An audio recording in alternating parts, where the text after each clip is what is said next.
What is up, everybody? Welcome in to another episode of the Low Budget LCS. Tonight we've got commercial finals. Right now, just Less Force, solo running the show. My co-caster did phone in saying they were held up at work a little bit. They should be here by the end of the draft in game 1. So just for drafts, you'll just have to put up with my voice. Excited to be here, commercial finals, and these guys are already running into draft. They starting a best of 5 at 8 o'clock, so they're trying to keep things moving, and we are right into the draft here. You can see we've got Team Backflip on blue side game 1, High Alert on red side. Of course, High Alert, they've been dominating all season, haven't dropped a series. Team Backflip, though, are no slouches. They've been in this spot before. Well, not this exact spot. They made semifinals. They've been a very good team, and I certainly think that they are not a team to sleep on. Taking a look at the chat, seeing how everybody's doing. Probably going to have a lot of Horkers in the chat. Looking at your band so far, a lot of staples being taken by Team Backflip. The Melio, the Zac are things that members of High Alert are very comfortable on. And same thing on the High Alert side. Yasuo is a Zodex signature pick, I believe. Ornn for Nut Drag swag. Great name, by the way.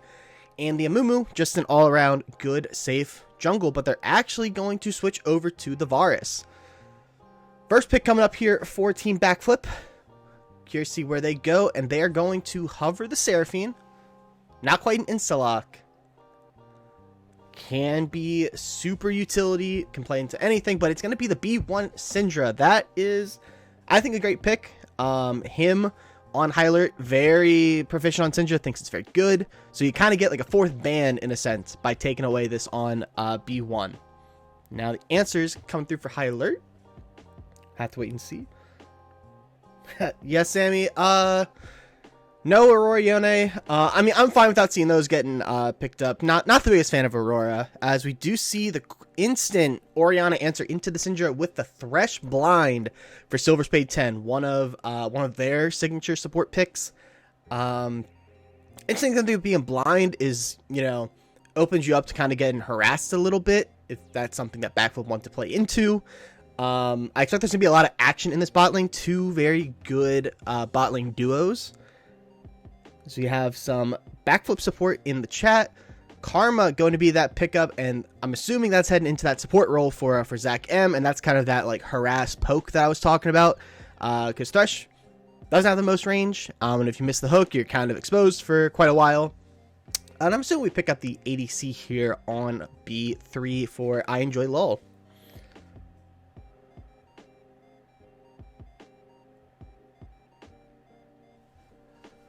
Wrapping us up here, it's going to be the Jhin. So Jhin Karma, nice and safe. Got a lot of space built in with those kits. You know, Jhin can avoid the Ori, can avoid the Thresh. Like that pick a lot. We'll need some more damage coming out from the rest of the team, though, as our last pick in round 1 could go to Nox. They could secure a jungler. A lot of options here.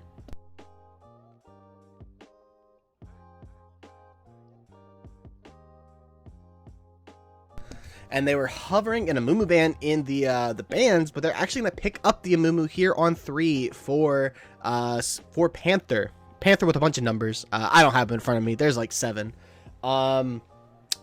Interesting left up ADCs. I guess their call is that its Nox can play anything AD carry, and, you know, good luck trying to ban him out.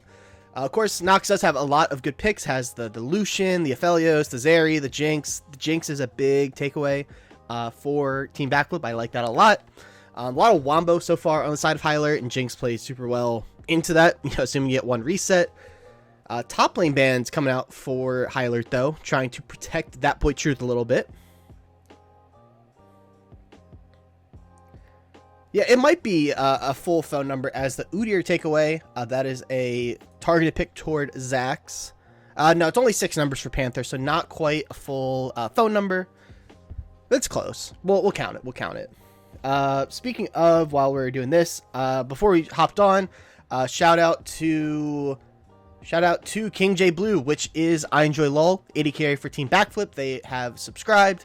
12 months, a full calendar year. You've been with us. I mean, you've been in the league longer than a year, but as a subscriber, thank you for the subscription. You know the deal. You're going to head over to the Denny's, the last one standing in Vermont, knock on the dumpster. Todd, the manager, is going to let you in the back door. Again, times are tough. We don't shame Todd. Pancakes will be on us.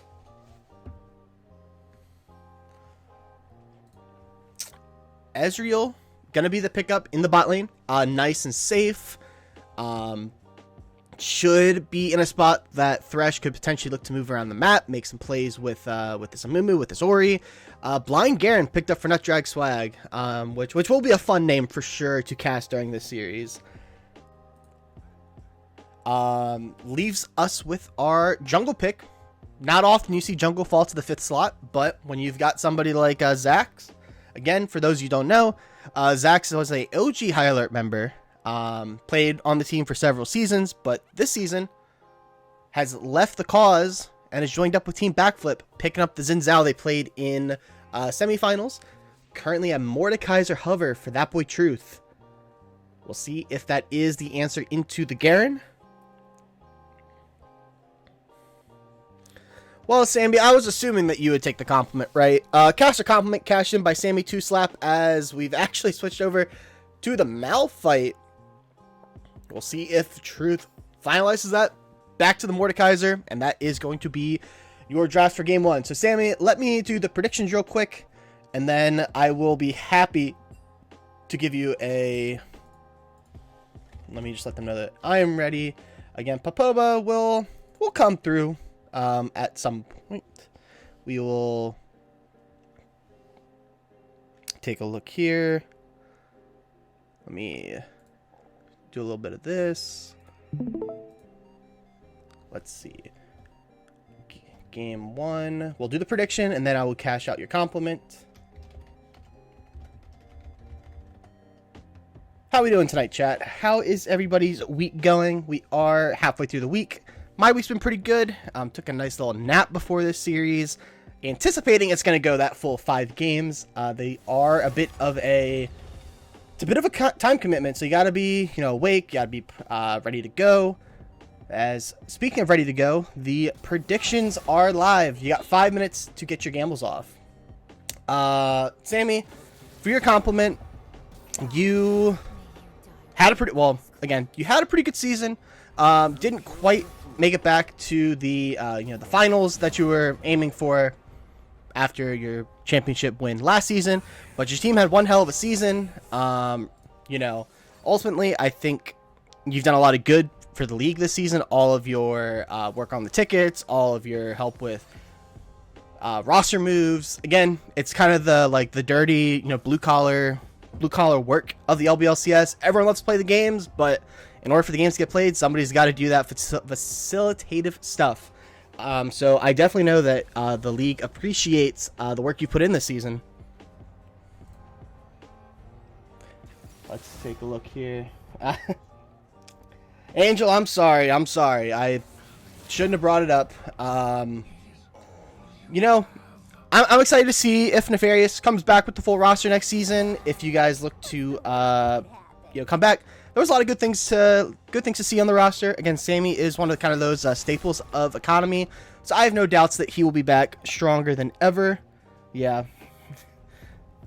Well, Sammy, I'm not like financially responsible for you buying skins for your players, right? Just gotta put that out there.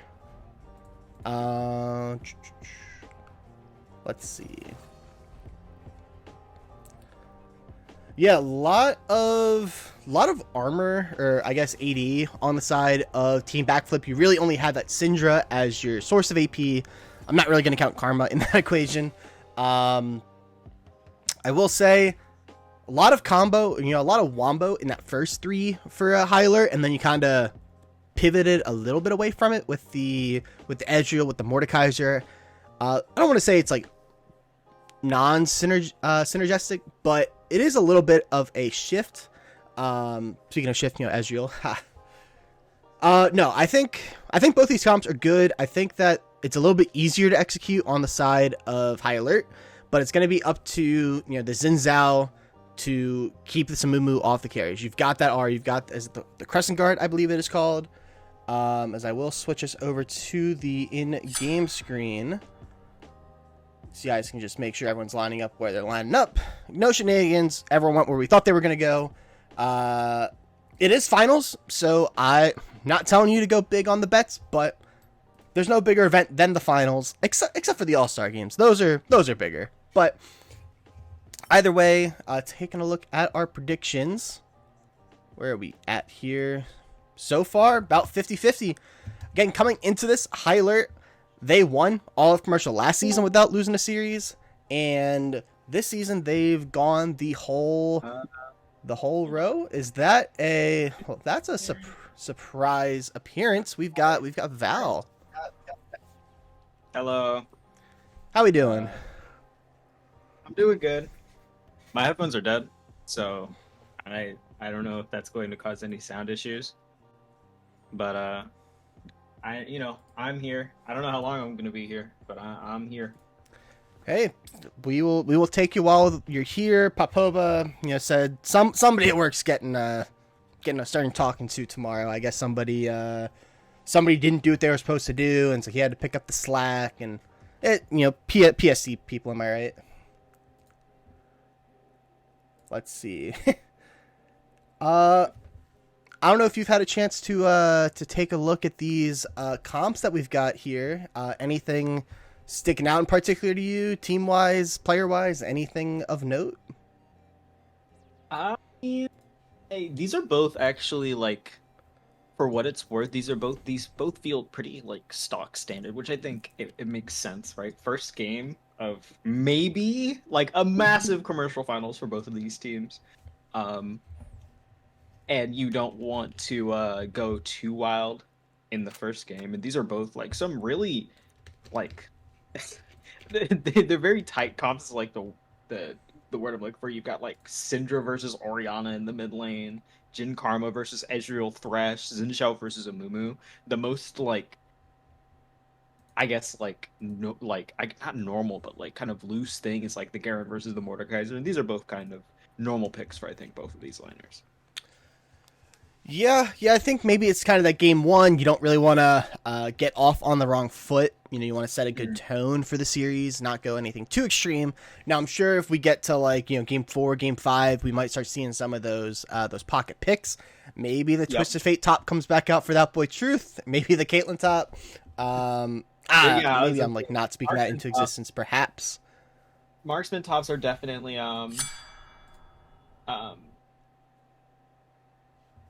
are probably going to be on the docket for Truth, just because one of the better ADC players a couple seasons ago has made a pretty seamless transition to top lane. So I'm really curious on how. I think this is an important series. Obviously, it's High Alert versus Backflip. Like, could be said there. I'm sure you've done this spiel already, actually. I kind of alluded to it a little bit. I hadn't actually talked about it too much on stream, so feel free to take the reins. Yeah. Okay. So I've yapped about it plenty of times, but I'm glad to yap about it again. High Alert versus Backflip. It is probably there is a conversation to be had about what El Clasico is in the LBLCS. This is probably the closest we've gotten to a genuine El Clasico since like season 8, season 9, between certain teams.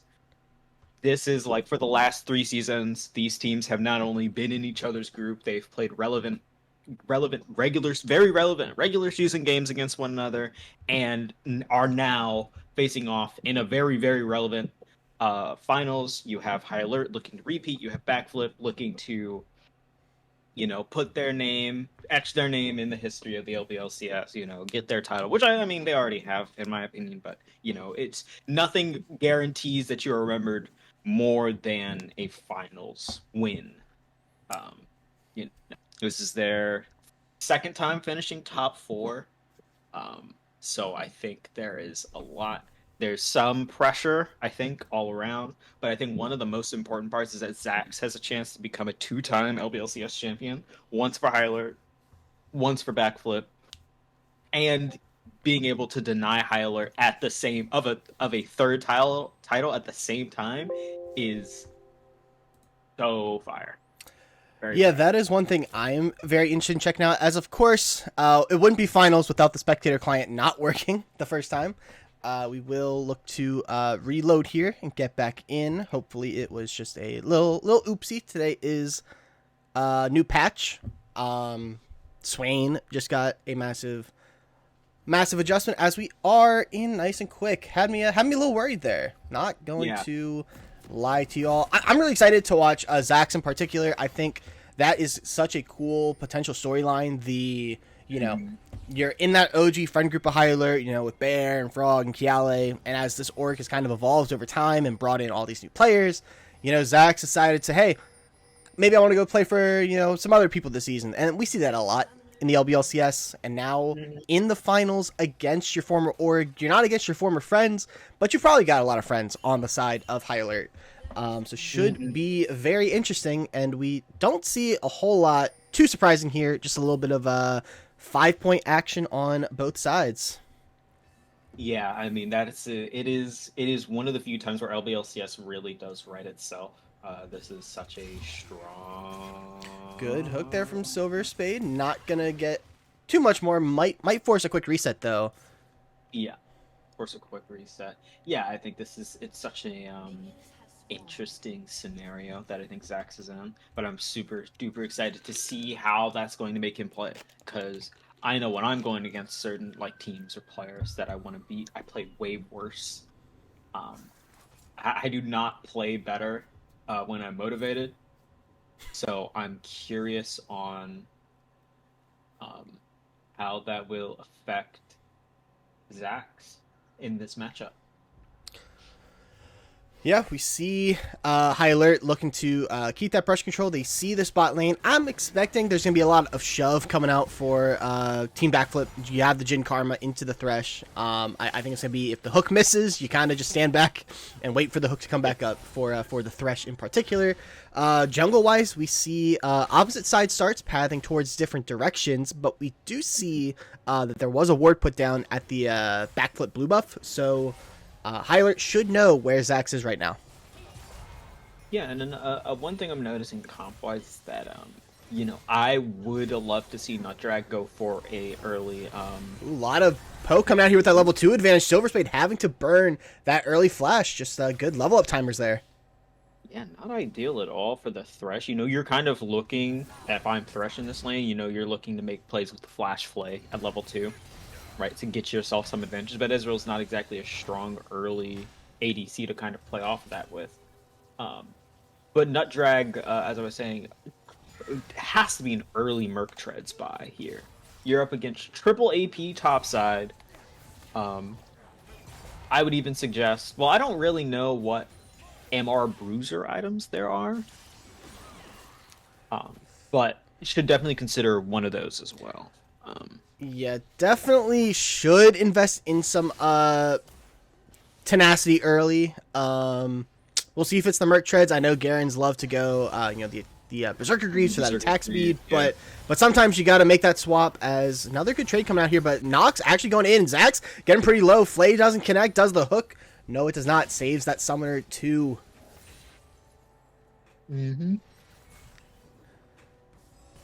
Doesn't look like either jungle looking to make a huge impact here. Both relying on the fundamentals, getting that farm, clearing those camps. We'll see who does make the first move. Not really. Wave's not in the best spot, really. I think for a dive bot side, of course, we're not seeing what the top lane is looking like currently. Looks like it is shoving out towards that boy truth. So probably just gonna see some quick resets here. Yeah, might be unideal for Garen. Well, Garen has Inshell on his side of the map, so it's actually more ideal. Oh hey, hi Boba. Hello, hello. Hey, welcome in to the cast. Of course, you know those darn coworkers not doing what they're supposed to do. It's all good. We have actually maybe a bit of a 2v2 coming on here. Zax has invaded, does get the Raptors in time, and looks like they might be on their way out. We'll see if there's a 2v2, but we're actually just going right back to the top lane. Directed Cam loves watching top laners fight. Can I ask what name we're going with for Garen? Oh, not Drag Swag for sure. Great, wonderful. Just making sure we're full chesting it. I think if we allowed Phallic Phenom, I feel like Nut Drag Swag is just fine to say on cast. Unless for sure. you guys didn't say Phallic Phenom on cast, in which... Well, it's been spoken into existence, right? So... Yeah, true. Yeah, I think it's all right. You haven't missed too much action here. 5 minutes in game 1, everyone playing relatively safe. The smallest of gold leads being built for Team Backflip off of that Raptor camp, which we will have to see if that's the difference maker.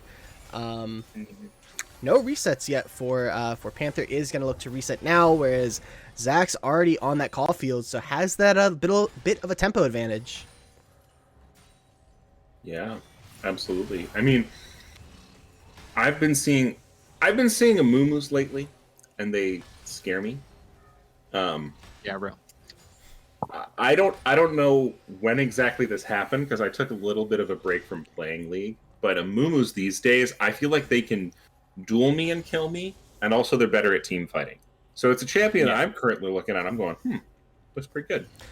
Yeah, Zach's getting spotted out on this dragon. Will need the support of his team if he's going to look to finish this. They do have the health advantage, so should just be this first objective over to Team Backflip. But yeah, Amumu super annoying with just with the damage with the Leandries. Sometimes people go Leandries and the Sunfire, so you get the double damage over time. You get the Conqueror healing. It's a really good champ in competitive, and I'm surprised. I think it's like an ego thing is why most people won't play it. It's just like it's like beneath them in a way to play a Mumu. But Panther like, not afraid to take one for the team. Yeah, I do think it's definitely an ego thing for a lot of junglers who are like, they'll play junglers who personally I feel like actually are easier than the Amumu under the guise that Amumu just has to hit his Qs and press R, but like Volibear is like the same thing. Volibear is the same thing. Nunu, I love Nunu. Volibear, you don't gotta. Oh, hang on. You're not gonna tell me there's not some serious skill at drifting a Nunu snowball, okay? I'm Nunu sure there snowball is a unique ability. I'm sure it is. Got ourselves maybe a big 4v4 here. First grub was taken by Team Backflip, but they're not feeling super confident on the resets here, and so they are just going to give over the other two to High Alert. Yeah, I mean, at 6, they just can't really take that fight. You don't kill the Lord fast enough. He's probably going to ult Xin Shower Syndra, and then you have to worry about Orianna ult on top of the Amumu Q, which could also be a complete and utter disaster. Man, yeah. But I think they made the right call. They got their grub, right? And I think they'll have a better chance in a later fight, but they still, their team fight is very dicey, right? Versus this High Alert comp. I don't know if I'm exactly taking them in a 5v5, but the pick potential is so high. A Scatter the Weak, Jin W into ulting Karma Q, Garen R, right? They're going to have strong side lanes. They're going to have the ability to turn a fight on its head if they can get that early pick. Because then, you take out one of the parts of this wombo, either Amumu or Orianna, and you can definitely talk about having a much different situation in a team fight. Yeah, absolutely. Speaking of team fight, Amumu is now level 6, so that Curse of the Sad Mummy will also be available. I'm trying to remember. Curse of the Sad Bullet Time was something that I think we were talking about potentially around last finals, I want to say, pairing that Misfortune with the Mumu. Of course, here we have the Ezreal. But Ezreal has his own powers. We've already seen Silver Spade getting out, moving a little bit. Ezreal able to just hang out on the bottom there. And I feel like Ezreal Thresh is one of the safest. Like, I'm just imagining Ezreal E plus Thresh Lantern. You can just jump out of the whole lane if you need to. Yeah. Yeah, and we're already kind of seeing this proficiency coming through from Nox, despite Silver Spade leaving the lane for quite a bit of time. Already up, 15 plus CS, has a solid gold advantage, is big. Hook there from Silver Spade. Flash has to get popped. Nice. It's Nox is rooted up, so should be able to survive this one, but True Shot Barrage is not up. Meanwhile, in the mid lane, the Orianna Shockwave with the flash. First blood for him, and on the bot side, we now see Panthers here as well. This is going to be 3 for 1 in the favor of High Alert. Really, really nice job there with the turret aggro. Nox tanking exactly as many turret shots as they could so that Panther 553,212 only took one on the back end. Yes, the tower was cooked, but everyone gets out of that alive. What we did not see in the mid lane was, I believe him got killed by Zax on the back end of that play. Yep, did look like Zax had to pop the flash to make it a 1 for 1. Ultimately, the play going in favor of High Alert. Top lane, though, looking a little dicey for Truth. Garen, of course, has that very proficient execute. Yeah, that thing he does. And with the phase rush, got to be careful on this Mordekaiser. You get feud and you're like really close to dead, if not basically dead, right? The shield. I don't think he has enough shield ready. Oh. It's really. Oh, and speaking of spinning to win, he's looking for it. Has to pop the flash. Now he's in that impossible spot. He's either got to lose the wave or lose his life. Meanwhile, on the bot side, though, Team Backflip might be under more duress here. 3v2. Good dodge out from Zach M. He's taken one for the team here. Flay connects from Silver Spade. They're going to try and give this over to Nox. Doing what they can is given over. But I enjoy Lol able to get out of there. Really measured play there. From now both under the sides. tower. Wow. Oh, that boy Truth able to pop the R, is still alive. Oh, that Nutdrag Swag having to hide from the tower. The wave is coming in, though. I do think they will fall in the end. Zerxo gets hit up by another Shockwave. Are they able to get away from him here? Does look like they will be able to survive this one, but it is close. Yeah, Darkness in the top river. Yeah, that was a disaster play for Nutdrag. One of the things I was going to mention as High Alert looks to take the second dragon is in the mid gank. It ended up actually being a net negative for him because did he get the solo kill? Yes, but the wave was pushing into him. So the return kill meant he lost more gold to Zudex, who's already pretty up. They're looking to just deny the 4. Yep, and they're going to be able so to do it. is up here. Nutdrag Swag gets hit up by the hook. Flay not going to connect. Does have the flash on this Garen, so should just be able to get out. And we're going to end with a perfect split here. 3 grubs, 1 dragon apiece. Yeah. What movement brought Amumu across the scuttle there? Was it his Q landing or was it Thresh Lantern? It looked like Q landing, but I'm also not too sure. I'm not gonna lie. Anyway, that movement looks strange, but yeah, absolute even split here on the early objectives. But we do have about a 1,500 gold lead here for the side of High Alert. Going to put them in. It's probably all on Ezreal right now. Yeah, we can take a quick look here. Yeah, about 1,000 gold on its Nox. Slight gold lead in the jungle.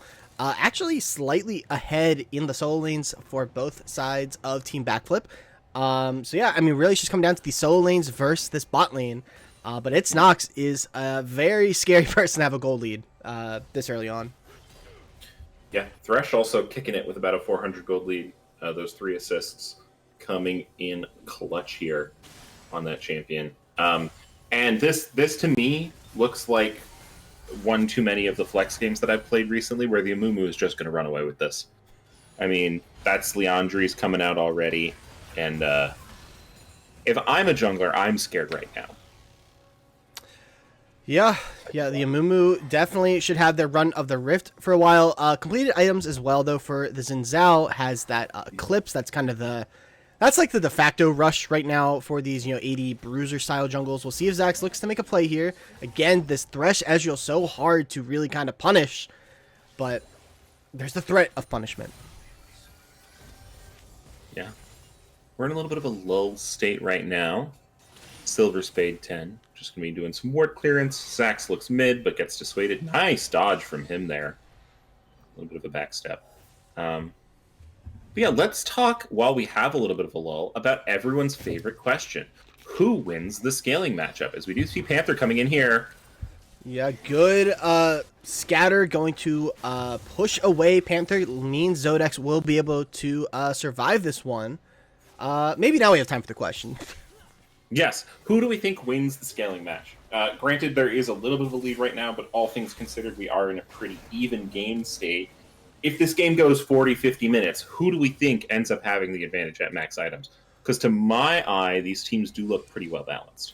Yeah, I don't know if I see like one who's necessarily going to be like significantly stronger in the scaling department than the other. I think the cop-out answer is that it'll kind of just depend on the execution of the team fights as it gets super, super late. I do think that Xin Zhao kind of falls off in the sense that, he's going to build those two... He's going to build those two, bruiser items and then probably go in full tank. And Amumu's going to do the same thing, but going to be a whole lot tankier while doing so. Rift Herald getting popped here mid, and that might just be the full first turret. But I think it'll be close on either side. Yeah, another thing that I'm thinking about... Ooh, a lot of damage coming through onto Panther. Does have to flash away. Shockwave gets popped. Curses that Mummy is popped as well. Zax did burn the flash. Trying to get onto the Orianna now. Does still have the flash as well. They might have to follow in suit. Crescent Guard gets popped there, and Syndra is going to be able to assist the Xin Zhao in taking down the Orianna. That's a big kill back into the pockets of Backflip. Yeah, really nice play. And I think, did him sombrero the Orianna ultimate, and it didn't quite get Zax? I think so.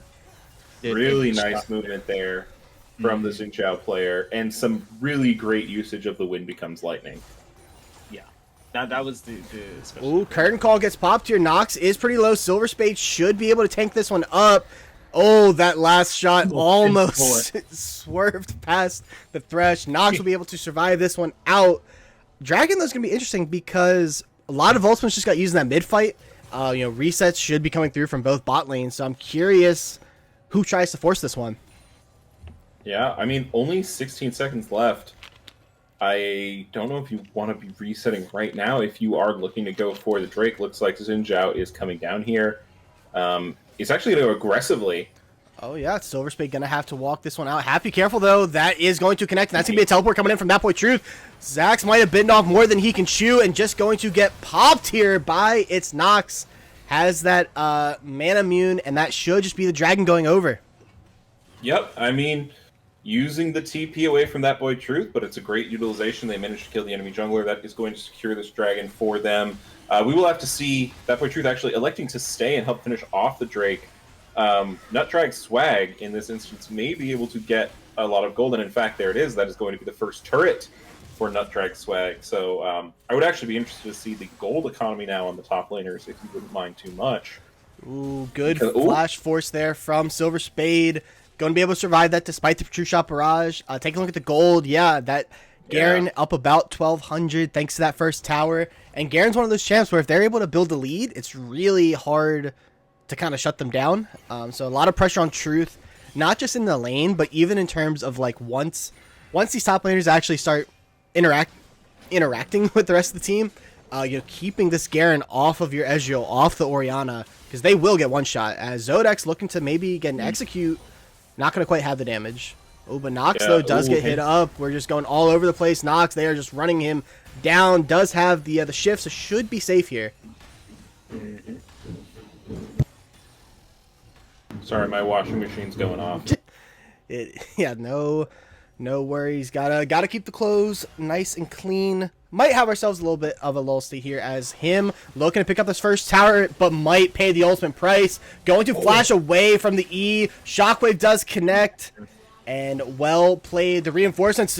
Zach M trying to flash in. Not going to be able to connect to Curses. That Mummy does get popped. And they will die for it in the end. Good effort, but better execution from High Alert.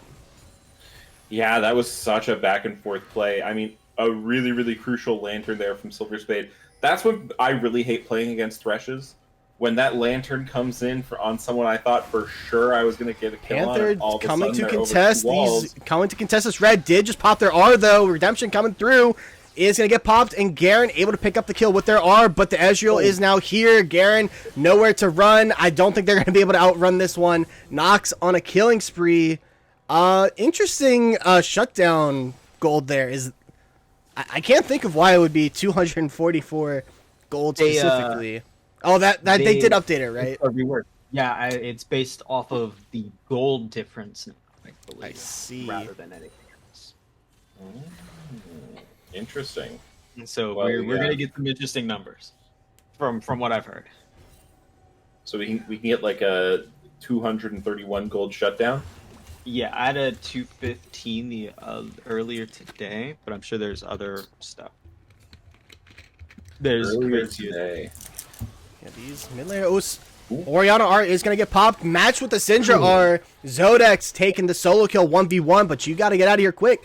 Panther is on the way, as is the True Shot Barrage. That one's not going to connect. Yeah. I mean, that's just 1v1 power. I mean, Syndra has that single target ultimate. It's just going to get the edge that time. But, you know, I love to see a nice little 1v1 in the mid to late game. You know, you don't usually get to see those. Yeah, Silver Spade going to get chunked out here. Panther is around, not going to be able to connect in that first queue. They might find themselves in a bit of a numbers disadvantage here. Zax gets hit up by the hook, does pop the R to buy themselves some time. Can they run this one out? Question is yet to be determined. Curtain call going to escort Zax away. Yeah. Ooh. Nice look on the bandage toss there on the back end from Panther 553,212. As it seems like we're prepping for vision for this Drake in a minute and a half, perhaps. Yeah. Ooh, R does connect with the curse of Sad Mummy. Zax has to flash away. Redemption is popped. Zodex is on the backside. He's able to pick up the thresh right away. Zax is likely going to fall to the Amumu here, but the reinforcements are coming to try and buy them as much time as possible. That boy Truth has teleported in as well. Panther is able to take out Zax. Zodex goes down on the backside. Flash for flash in the red buff area now. Zac M gets taken into the Mordekaiser Death Realm. Is the Karma going to be able to survive this one? The Amumu looking to hit the Q over the top, and they are going to lock down this Karma. Unstoppable is the Ezreal. But Garen on that top side looking to push away that tower with the team play from Mordekaiser. And yeah, this is a pattern we're starting to see. Sorry, go ahead. Well, I was gonna say the same, right? It's this is a age-old top lane situation. When you TP down to help your team, especially when you're going against, like, in my head, it's like a Garen or a Renekton even. Characters like that, they may not look to match you. Instead, they're just going to look to take the guaranteed gold they've got. So that's the best part. All right, I do have to take my leave. I will have eyes on this final. Well, thank you for joining us. Definitely was appreciated, and we will hopefully have a banger series for you to watch. With the Garen, I think it's gonna be really important, because they got a ton of gold out of that fight before the dragon gets popped. So I think if Garen comes down and we can see, up about 2,000 on the Mordekaiser, they are the richest member outside of the Ezreal in the game. They could make a ton of impact here, but they are looking to just stick on that top side, and this third dragon should just be going over here to high alert.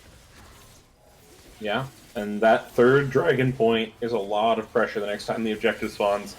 I will say, good luck. Scan of the week from Syndra. Maybe could have gotten it. We're dead even in gold here, and it is 22 minutes into the game. Despite it being half the amount of kills on one side, that side actually has more total gold in their pocket. It's the value of those turrets, those plates, all that kind of stuff. And this is Nutdrag swag is scary. One thing I was actually going to say in the scaling conversation, I think Garen scales incredibly well. Such a nuisance. A full item Garen in your side lane forever, you can't end the game unless he's dead. And you're not going to fight him until after you fought the rest of the team. So you have to essentially win 2 fights. Granted, 5 versus 1 Garen, if everything goes to plan, is fine. But if only 2 people are left to deal with Garen, and if it's, say, like Ezreal and Amumu or Ezreal and Orianna, they might not be able to actually successfully deal with Garen, depending on a number of factors. So it's that split card, that just sort of little bit of it factor that I think is going to bring the pressure to this game. Yeah, I think Nutjack Swag is really just going to start applying that, constant terror of the split push, which I don't know if Hyler has the tools to necessarily combat. They're trying to have him answer the Garen to the bot lane currently, trying to just, clear the way, make it impossible for Garen to push, but Orianna, very squishy, could easily get one shot, under the tower. Nutjack Swag building that force of nature, it looks like. They have the Stride Breaker, they have a lot of health. And despite that, they are probably going to one-shot you at some point. They do have to probably look to fight this next soul, though. Hextech Soul is super, super powerful. Not a fun one to play against, especially with things like the Ezreal on the other side. So I'm curious how they're going to look to navigate that. Yeah, I think one of the higher win rate souls as well. I'm just going to go and look up those statistics real quick. One of the advantages of not having to run the stream is that I can go find things. Yeah, definitely Hextech feels like one of the better souls. I mean, of course, it feels better on those heavy auto attack AD carries. Like if I have a Jinx and there's a Hextech soul, I'm throwing my whole game plan out the window and playing for soul. Ezreal not quite as potent in that sense, but still will certainly get a ton of use out of it. Dragon is up here in about 2 minutes, so we'll have to see if Backflip look to contest or if they look to do something different. Also, I don't know if we've said it yet, but some of you don't know. Thank you for the sub.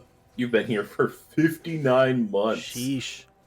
And with the message that I don't know if Little Robot Man has said it tonight yet or not, because I wasn't here at the start, but LeChance does indeed lick toes. No, we have not seen Little Robot Man in the chat just yet. I am sure that they will not be too far. It's one of the staples of the LBLCS. As there we go, Nutjack Swag looking to go in with a Stride Breaker with the Q is going to do a ton of damage here. Him already down to about half health.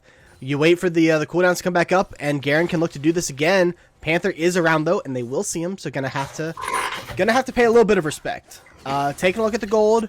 Garen on about 1,000 gold in inventory. I don't know the threshold off the top of my head for that Force of Nature. I'm assuming they need a little bit more on the top to be able to get the full item before this dragon, which is up in just over a minute. Yeah, and if you wanted to know, Hextech Soul sits at an 88% win rate, tied with Infernal Soul, which is actually in the lower half of the Soul win rate bracket. But, I mean, the only thing that differentiates the middle four souls is like points of a percent, percents of a percent.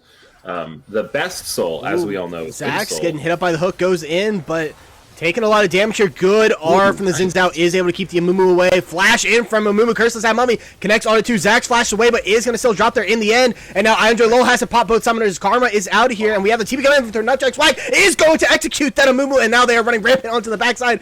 There are 3 members, but they don't care. They might have gone a little too deep under the tower. Has popped the flash away, and it's Nox is just looking to run them down. 1 for 1. Both junglers are going down. Massive flash away on the shockwave. Huge play there from Zach M to get out of there. Yeah, and Garen joins the fight, gets some work done, but eventually has to flash out himself as well. And I think that's going to mean that this Hextech Stole is going to over to the side of High Alert. That is, of course, going to mean that they are going to, statistically speaking, be sitting at an 88% chance of winning this game. Yeah, but we do have these, the Hextech portals. They could look to come and make a play after the fact. Silverspade going to connect onto this hook. Might be able to pick off the Syndra, but they are going to lose their life in the process. Nox trying to pummel damage over the top. That is going to be a kill down. We'll see if Backflip can make any plays off of that. As a result, this mid tower does go down. Gold still dead even, but the power of that soul, you mentioned, it's such a difference maker in team fights. So advantage has to be in the side of High Alert currently, but again, all it takes one good team fight from Backflip, and it could go totally the opposite way. Yeah, absolutely. Zach's I'm going to be watching with bated breath. Oh, that way truth. Gets the R. R's out trying to buy their time. Flash in from the Mordekaiser with the R means that Xin Zhao will fall here. The question is, can the reinforcements do anything after the fact? Not sure. That is going to be godlike on this Ezreal, and that should be the Baron for High Alert. Can we take a peek at Ezreal Gold? Yeah. Yeah. I mean, it's the flip for Nutdrag Swag versus That Boy Truth, right? But sitting at a solo 3k gold lead. Speaking of... Mordekaiser no R should just pop here under the turret. Garen going to tank that up. And that is actually, looks like going to dissuade them from going onto this Baron because they are going to lose this tier 2 turret. And they're just going to walk this one out. Yeah. They say, hey, if they take Baron, we might get their inhib. It's a really heads-up play there from Nutdrag Swag and Zodex. Keeping Team Black Backflip in this one solid. And now they're up about almost 3,000 gold, 2.5. It's not a nothing gold lead. And again, it's just that pressure from this Garen that if they're on the other side of the map from the objective, you might win the objective, but you might lose more in the end, thanks to how quickly Garen shreds those towers. Yeah. The question is 2,000 gold worth a Dragon Soul? Well, I think that is him actually just going to get caught out sleeping at the wheel, Zodex bush cheesing, and that could be the start for the Baron that Team Backflip needed. Huge bush cheese here from the Syndra, just doing the good old Syndra thing, throwing out all the abilities, getting a little Storm Surge proc, a little Hex Tech proc, and sitting pretty with that one. Massive stun there from the Syndra. Ezreal having to pop the barrier and having to shift out. That Boy Truth is onto the Syndra, trying to keep them out of the fight. Flash away. Syndra able to buy time. This Garen is just doing so much work on the backside. That Boy Truth is now taking a ton of damage, and they're probably going to be the next to fall. It's Noxus trying to just pipe as much damage as they can. That Boy Truth is actually really tanky here. Is going to be able to get out, so it is going to be just a 1-for-0 in the end. Does deny starting that Baron, but now they are starting it up with those low health bars. Yeah, Nutdrag Swag is going to be low here, but Garen has the power of Demacia within him and should heal up, but it does not look like that High Alert want to let this happen. Yeah, they're looking to contest this. Orianna is coming back out onto the map, does have the Shockwave. They didn't use it in that prior fight. Garen is looking to sneak their way around the backside, and we're looking for the turn here. Shockwave not going to be able to connect, and now Nutdrag Swag is onto Orianna on the back. Do they have enough damage to kill him over the top? They are trying to pummel them. Zax's looking to go in as well. They do hit the W on the Xin Zhao. Panther now going back in. Massive curse this time. Mommy does get a shutdown onto the Syndra, but now Panther is going to fall on the backside. 1-for-1 with a shutdown. Again, no objectives being able to be taken. Absolute tragedy there from Panther and him trying to throw in the Curse of the Sad Shockwave, but just not landing that Q. Shockwave goes wide, and it means they have to retreat, but they get saved. One gets taken out of the back foot. Zodex means that they don't have health bars enough to take this Baron, and ultimately I think that's all they wanted out of the play. They stopped the Baron take from Team Backflip, and the game state goes just about back to even. If the whole series is like this, we are in for one good night tonight. And it looks like we are trending towards one of the biggest decisions in League of Legends. Baron and Elder. Which one do you look to go for? If you're High Alert, what are you prioritizing here? Elder can end the game. Baron is useful and lasts longer. If you think you can force a fight, which I think if you have an Amumu on your team, you absolutely can, 10 out of 10 times, you should go for the Elder. Now, the issue with the Elder is you don't necessarily want a 50-50 something that can end the game, because even though you are mostly on the front foot for this game, you're down in gold, technically speaking, yes, but a lot of that's on the Garen. If you let the enemy team, if that Garen now has an Elder, his execute range just became much larger, right? If Syndra now has an Elder, forget about it. You're probably losing the game. Whoever gets this Elder Dragon probably wins the game. So while you want the Elder Dragon, you might not necessarily want to start the Elder Dragon for fear of it potentially going to the other team. So what you want to do is you want to fight. Yeah, a lot of contests over this mid lane prio. You gotta keep those waves shoving in, force the other team to answer. Right now, Silver Spade maybe catching Zodex out, but just going to take the blast gun once the plate's safe. Didn't really have the reinforcements around, but they're still in potentially danger's way. Elder here in 20 seconds. Syndra not quite on that death cap. Garen has this Infinity Edge. They are going to one-shot whoever they decide to one-shot. Orianna, they're looking to, again, bushies, but now Zach M, maybe getting caught out by the Karma, has to pop Flash there. Hook not going to connect, but a Flash, Mordekaiser R is going to take out this Syndra in the end. Just a matter of how much damage can they get off beforehand. Not a ton. And Garen just continuing to sit in this brush. 4v5, making this tough. Such a huge pick there from that boy Truth, committing the Flash, taking the Syndra out, and now it is a 4v5 on the other Drake. However, Zax is alive, looking for a bit of a flank, perhaps, with the wraparound, but that boy Truth should spot him out. Does, and the Elder's going to go down, and Zax is going to be a heap of trouble. He is, but that is going to be the mid turret to fall. Zax flashing away, trying to buy time for their team, and again, that's going to be the mid tier 2, that's going to be the bot tier 3, potentially this inhibitor as well. So even with the Elder going down, the ultimate play is still potentially a net positive for Team Backflip, but now Zax might have stuck around too long. Flash came through on the Garen. Curse the Sad Mummy is going to connect, and that is going to be 2 kills over to High Alert, and that should be the Baron here as well. Yeah, they can take the Baron if they want. Death timer's not the longest just yet. 50 seconds is quite a long time, but there's several towers between you and the Nexus, so probably just going to mean this Baron as they go towards the mid game. I also think, though, when you just have Elder, I mean, if you can get these death timers staggered and keep killing them, I almost think that might be a better play. But we are going to see the Purple Worm getting started up here. Yeah, probably not much of a contest here coming through. Zach's not up for 10 seconds. It will just be going over to High Alert, save any shenanigans, which aren't coming up. And our gold lead is, once again, about dead even. 35 minutes, gold doesn't really matter all that much. You got the Hextech Soul, you've got the Elder, you've got the Baron, you've got all the tools, and now it's time for High Alert to look to finish this one out. Yeah, and I appreciate, I was also going to say what Loki's saying in chat. Baron will help them here pick up a lot of the standing gold that is left for them on the map. Like we've been talking about, the gold lead that Team Backflip have managed to accumulate is mostly through Garen splitting on the side lanes during these objectives. We saw it just now at the Elder fight. Go ahead and took that inhib for the Elder. Do I think that's an even trade? No. Do I think that's vastly favorable if you're going into it with a 4v5? Absolutely, and I love that they're committing to the strategy. So we'll have to see how much of that turret gold they are ultimately able to get down here with the Baron. Elder's still going to be on them for a couple of seconds here. But yeah. Yeah, gotta come down to what they do with this Baron. Again, gold's about even. They're looking to kind of do a bit of a 4-1 at the moment. Ezreal kind of straggling behind. That is going to be the tier 2 first to fall. Again, you can afford to lose structures, but you don't want to lose the game trying to defend those structures. Silver Spade is going to be fishing with these hooks. Mordekaiser pushed on that bot side. You have the tools to maybe fight a 4v5 if the angle is good here in the mid lane. Mordekaiser does have the TP to answer, so it would be a quick turnaround. Tower just going to take the damage from this cannon. Yeah. Ezreal does quite a bit as well with that W. But bot wave not quite synced up with the mid wave here.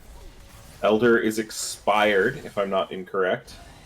Yeah, So Elder should be down. We can... Yeah, it looks like we'll just double check. Just to triple check. It does look like the Elder has expired. Just the Baron at this point. Push continues here for High Alert. Zax looking to clear some wards. Nearly gets hit up there by a hook.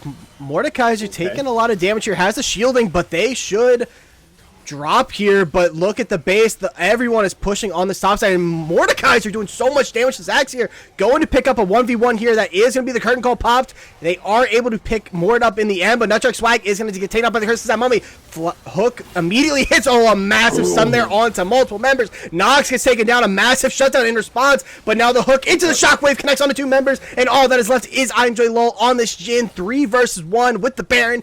Flash comes through, flash for flash. Hook has to be dodged out. Inhibitor next to fall. That is 2 inhibs down. You've got 25 seconds on anyone spawning here for Team Backflip. I Enjoy LOL has to try to clean these waves up as best they can. Right now, waves are in a decent spot. All right. Yeah, mid wave's looking pretty good, although Panther are going to be able to clear that one down. You have teammates respawning so soon, but it might just not be First enough. tower goes down, Silver Spade connects onto the hook, and that's going to be the Jhin falling. Nexus towers are down, and it looks like High Alert going to pick up this game number 1. Zach's trying to do what they can. Game 1 over to High Alert. Wow. Incredible game one here out of the Commercial League Finals. Super blow for blow, match for match. Really, like, even just all the plays, we kept seeing flash for flash, right? Both supports roaming up. We saw just so much good macro on both sides as well, that I cannot wait for the rest of the series. Yeah, absolutely. For those of you that are wondering, chat gets really mad when I don't switch the bottles and stuff on time. So I'm sitting on this screen. I'm going to see what side they're looking to switch over to, and then we will switch back over to the draft screen. No confirmation here just yet on who is going which side. Yeah, I mean, I think that was a really good game one. Backflip made a lot of good plays. Hyler had a lot of good answers, and it really just came down to those last couple team fights. Picking up the Baron, picking up the Elder, that did do the final blow for Team Backflip. Could I get a win invite? Yes, you sure can. Let me find you here. And it's looking like Team Backflip is taking the red side. We will wait until we get the draft links to confirm.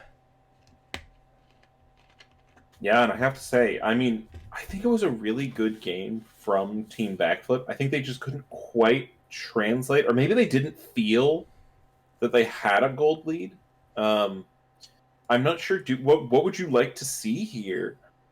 From the side of Team Backflip, do you think they need to change compositions? Do you think their composition was good, but maybe a little bit like you need to bring the Garen who has all of this gold to the fights a couple seconds earlier? Because obviously, if you come to the fights, it's hard to punish the side lane. But if you're never in the fights, you're never using that gold to help defend your neutral objectives. Yeah, I think it's kind of it's commit either way. If you're going to play the Garen full split push, force the other team to answer, I think you kind of have to lean into that and maybe sack the objectives a little bit. Or if you want to look to contest the objectives, then like you were mentioning, you probably need Mordecai or Garen to come a little earlier, use that big gold lead that they have. I think that there's angles, and I also I don't think the Xin Zhao was bad by any means. I think Zach piloted it fine. But Xin Zhao is one of those characters that I don't love as your like primary frontline. Kind of works best as like that secondary frontline character. As they are already ready for draft. Appreciate that they recognize that it's a best of 5, and so they are looking to keep things moving. We do switch up sides here.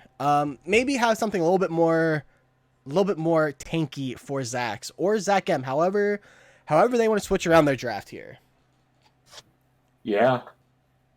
Gonna be interested to see what comes out regardless. But really, I'm just excited to see these teams play again. I would be even happy to see the exact same draft go down, because I think it would not be the same game again.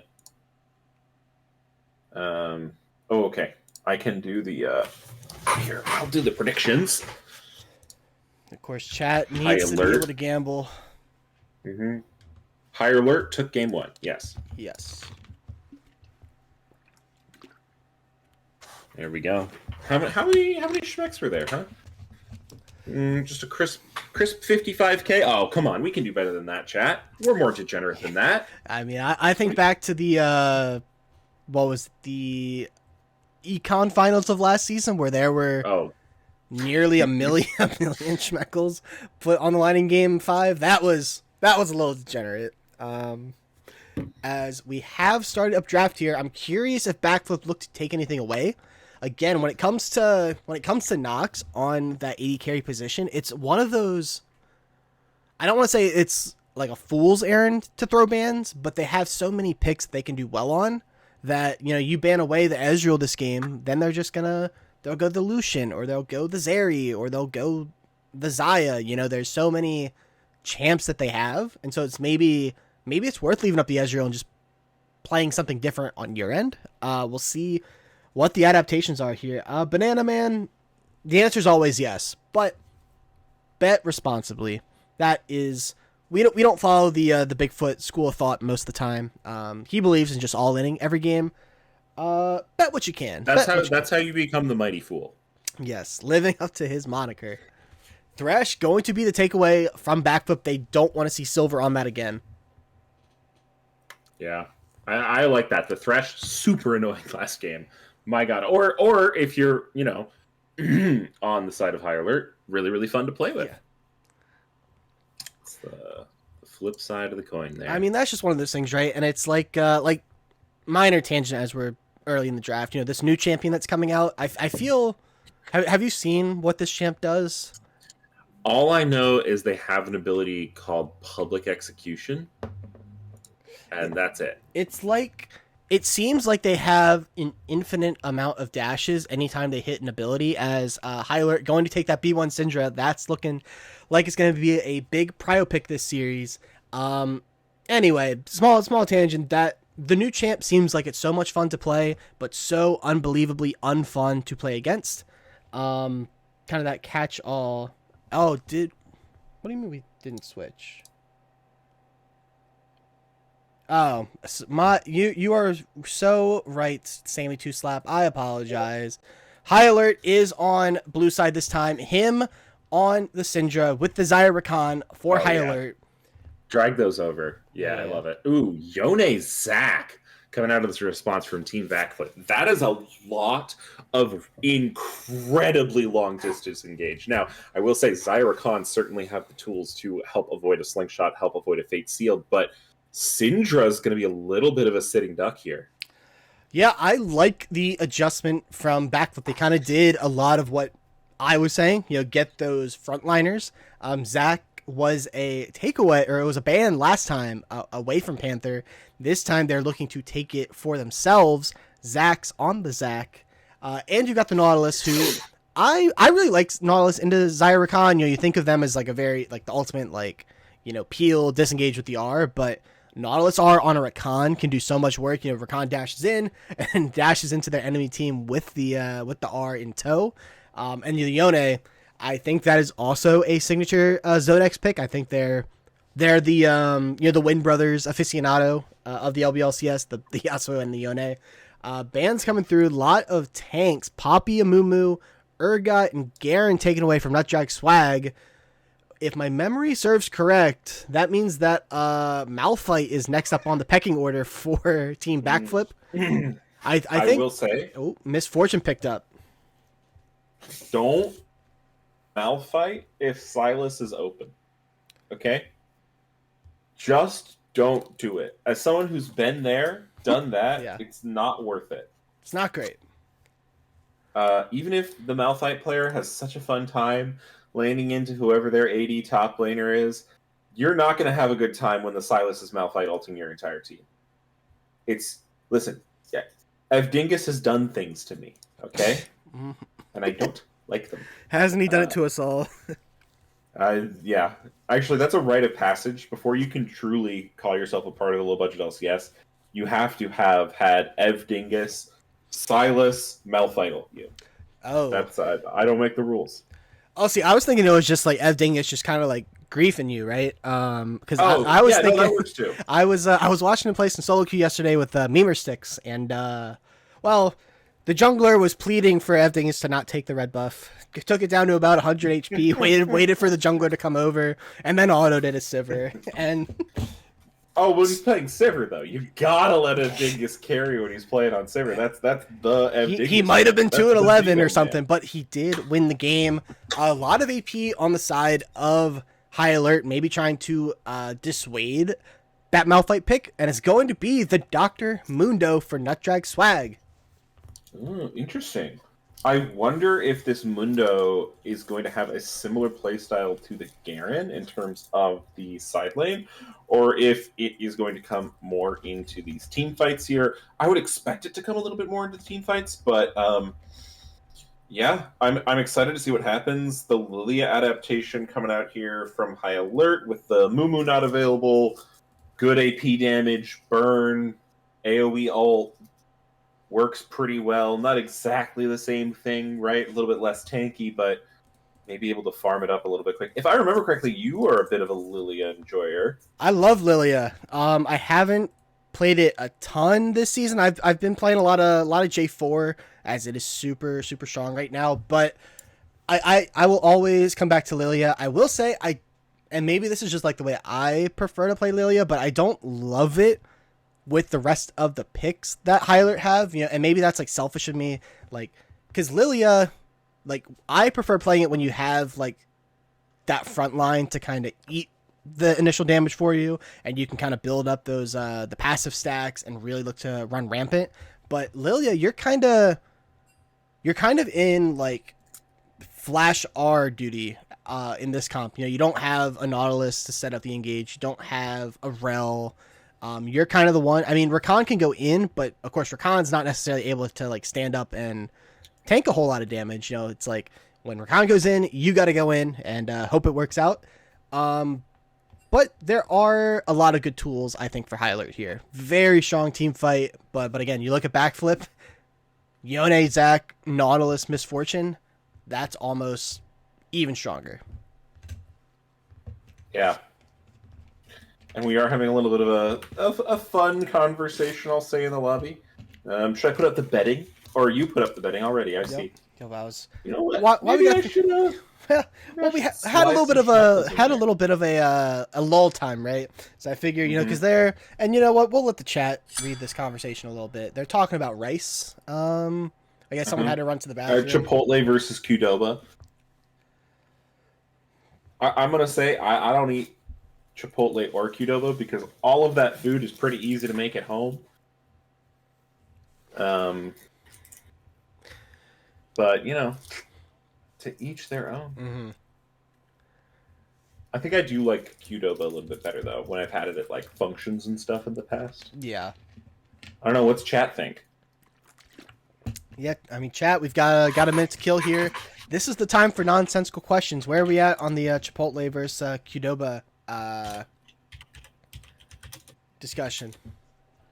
Speaking of fast food, I don't eat fast food like a ton, right? But yesterday I had to drive across the state for work. Had a thing to go do on the other side, and so I'm like, sure, I'll get some lunch at a McDonald's, and I decided to get a quarter pounder, right? Nice and simple. Mm-hmm. Only to see a couple of hours later that apparently McDonald's quarter pounders are potentially having an E. coli breakout. And so it's like, of all the days that I decided to have that meal specifically, now granted, it looks like it's like mostly Western, or like all Western states, and like I'm on the East Coast, so like probably fine. But it was just kind of like that, like go figure type of moment. Mm-hmm. Yeah, that's that's a fun one there. Gosh, it's got to be the lettuce though, right? Yeah, it's always the lettuce with E. coli. Yeah, wouldn't doubt it. No, I have not tried the chicken Big Mac. Feels like that's just like not even a Big Mac at that point. It's just like kind of identity theft a little bit. But I'm sure it's good. Yeah, seems. I don't know. I stopped eating McDonald's when they stopped actually, like, the cost of McDonald's and the cost of like a local family restaurant are the same. So at that point, I'm like, okay. If I'm getting fast food, it is the $5 biggie bag from Wendy's, right? Or something where I can get a burger, a drink, and like fries for less than $5. That's my bar for fast food right now. Yeah, it's like a really interesting tangent, right? And I have this debate with people when it comes to like Subway in particular, right? Because when you think of like the fast food sub places, and I don't think this is particularly controversial that like Jersey Mike's is just the highest quality, and it's also like not like compared to Subway, it's like not that expensive. So it's like if you're Subway and you're on the low end of quality, you can't also be more expensive than the higher quality food. It's like you kind of have to pick one or the other. And because like I don't know if you've seen like Subway footlongs are like Oh, they're $18 so now. expensive. It's like It's great. I'm like, for a sandwich, my guy, yeah, it's like and it's I can go to the store. I can get an entire loaf of bread and like a pound of lunch meat and like a thing of cheese and just go to town Mhm. for the same price. Exactly. Like I probably have had my last Subway sub at this point. It's just again, it's like if it was cheaper, I would be fine with eating it, but it's like I can't both get the lowest quality and be the most expensive. I don't know. Maybe that's we see some agreeers in the chat. W take from Bear TV. I'm curious to see how Bear's holding up because if you don't know, Bear is the owner of the High Alert organization, and when it comes to these playoff games, these are his Super Bowl. So last time I sat in a series with him, I think he was silent for about an hour straight. I think that was last season, one of their, maybe it was like semifinals. I can't exactly remember, but he's taking these series seriously. Hopefully for him, he's able to get that series dub. But I like a lot of what Backflip has here to answer. This Mundo in particular, I think can be a bit of a menace. Yeah, I'm really interested to see how this works out. I think the Zach and the Yone, this mid jungle here from the side of Backflip, can do a lot here, but that also means there's a lot of pressure on them. I think they're the key to taking out him. They're the key to taking out Panther 553,212. I think Zion and Rakan are going to be a little bit slippery. I think Mordekaiser's probably going to be in the death realm, so that's most likely what you're looking at. But also, we talked about Curse of the Sad Bullet Time in terms of team fighting ultimates. You might not have Curse of the Sad Mummy, but you do have Let's Bounce. And that's pretty good when there's a bullet time coming over the top.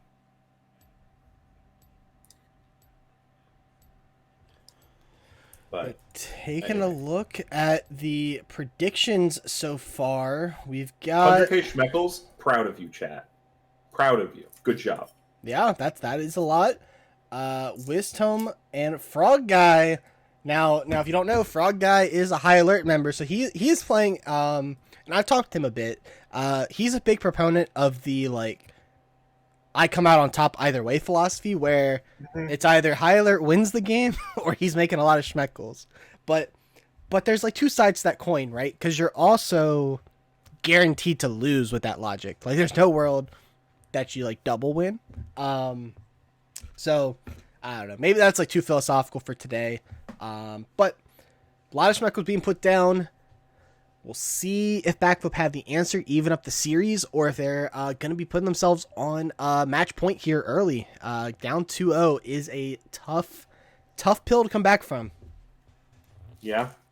Alternatively, they could lose this game, and then High Alert could win another game. They could be up 2-1, be on the verge of doing something that no North American team has done in the past, 8 years, and then ultimately lose the last 2 games. But, who's counting?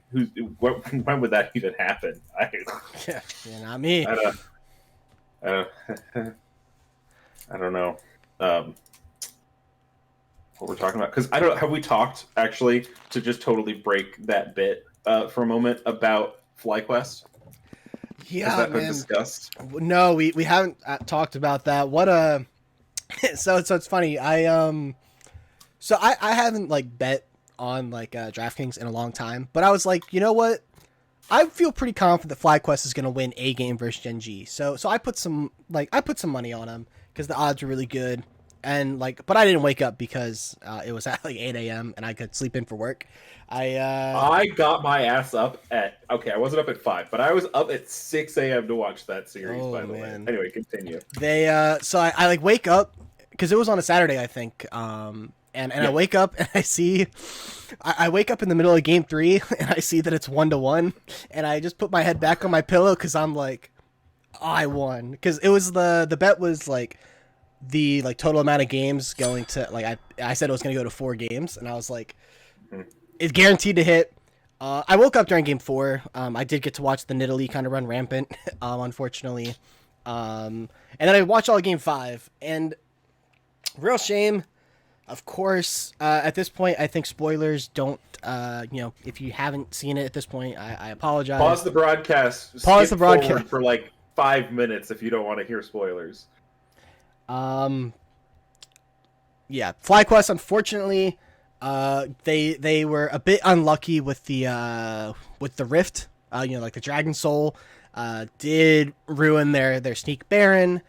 They did unfortunately lose the game to Gen G, but it was awesome to watch like NA go toe to toe and nearly take down the favorite of the whole tournament. Has me pretty excited for the future. And speaking of, Little Robot Man has shown up in the chat. 41 months subscribed. LeChance licks toes. It might be game 2, but I told you they were going to come through. Little Robot Man, you know the deal. You're going to head to the Denny's. Only one left in Vermont. You're going to knock on the dumpster. Don't question why Todd's in there. You're going to knock 3 times. He's going to let you in the back door. Pancakes are on us. As I think you joined a little late in the game 1. This is what happened last time. The spectator client didn't load in, had to reload. So I'm assuming that's probably what's going to happen here.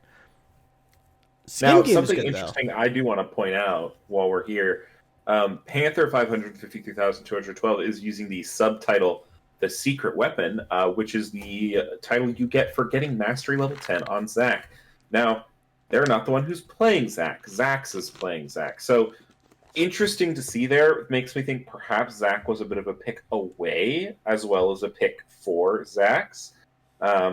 But it's always interesting to play against a champion you have high mastery on, because I do feel like it gives you additional insight in terms of how that champion wants to play the game, what their win conditions are, what the possibilities are. So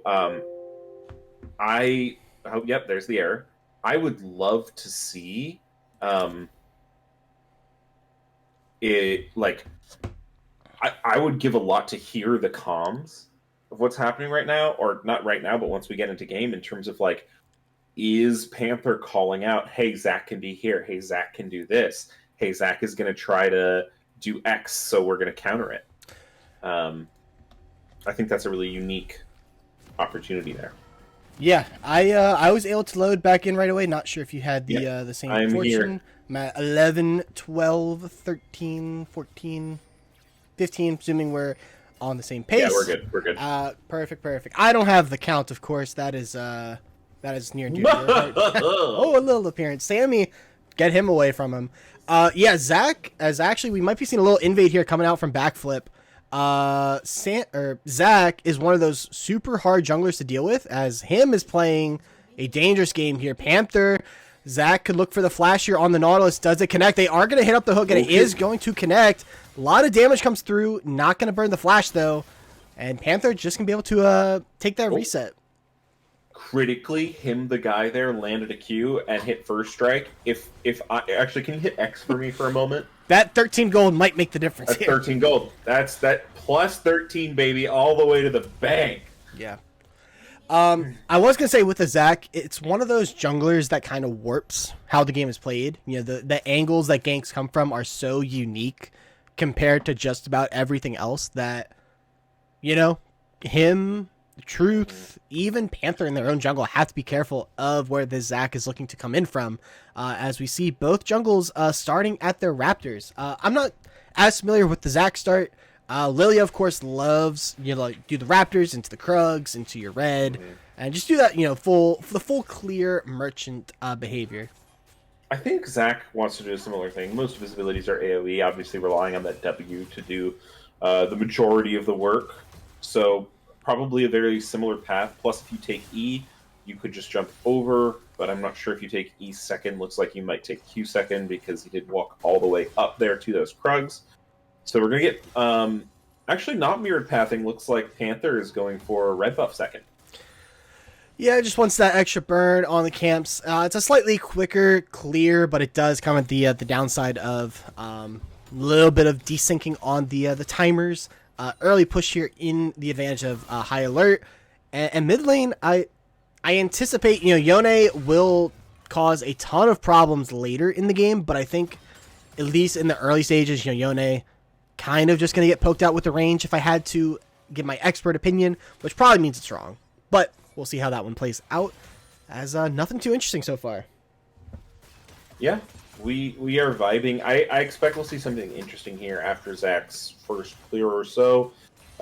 I thought we might see an early Lilia gank bot, but that was quelled as soon as I saw where the wave state was.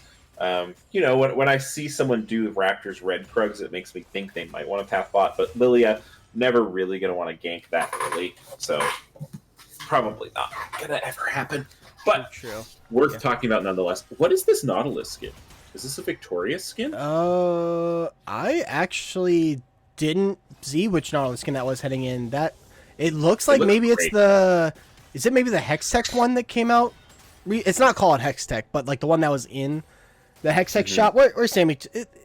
Is that Warden? Oh, it's got to be a Chroma if it's Warden, because Warden is a cool looking skin, but that doesn't look like it to me. Maybe Warden with a Chroma, yeah. Yeah. So we see the jungles on the same sides of the map. Zach looking to maybe make a play onto the Syndra as Nutdrag Swag. Wave is in a bit of a tough spot, and Lilia could look to come gank. They are going to spot it on Vision here. Good dodge away. Mundo might have to pop the Ghost here. We'll see if Nutdrag Swag elects to use it. Actually just going to take a lot of damage, and that's just going to be first blood over to the Lilia. Yeah. A slow death of 1,000 spins. Panther 553,212 going to be able to pick up that kill for themselves. Also, going to let that boy Truth get a really nice wave state here. Yeah, definitely. Let's see. Vega, one of, I would even say top one booth members, saying Crystal Indominus, I'm assuming that is, with the Chroma. I think that's the newer skin. Anyway, early gold lead in the side of High Alert. Panther going to feel really good with that Faded Ashes and the extra Amp Tome. Going to clear through these camps quickly, heading up towards those grubs. Yeah, but gosh, playing into his Zach, I'm just waiting for Zach to appear in one of these lanes when you least expect it. But for now, definite lead here to Panther. It's going to feel good. Dragon is spawning up. That's going to be grubs are going to be spawning up in about a minute or so. So we're going to have to see where these early objectives go to. Meanwhile, we see the trading pattern of Yone. E in, do a little bit of harass with the safety that you can tether out. But yeah, a little bit of a noodle fight in top lane as we're reaching level 6 here for these solo laners. Yeah, it looks like Lilia actually opting to go for this dragon instead of heading up towards the grubs. Of course, Lilia, one of the quickest grub takers in the game. You get them all stacked up on top of each other. You hit your, your Q, your W with the damage over time. But it is going to be this first dragon over to High Alert. Yeah, first Drake going over to the side of High Alert. To see Soul being a contributor to their win in the last game. They are looking to have a repeat performance. Looking to get us to bed nice and early tonight. But it's still early days. 600 gold. One dragon is going to be their lead. Big kudos to Panther for making it happen. Grub's going to be available here. Lilia loves to take grubs. Now, as a Lilia player, how quick can you take grubs as Lilia?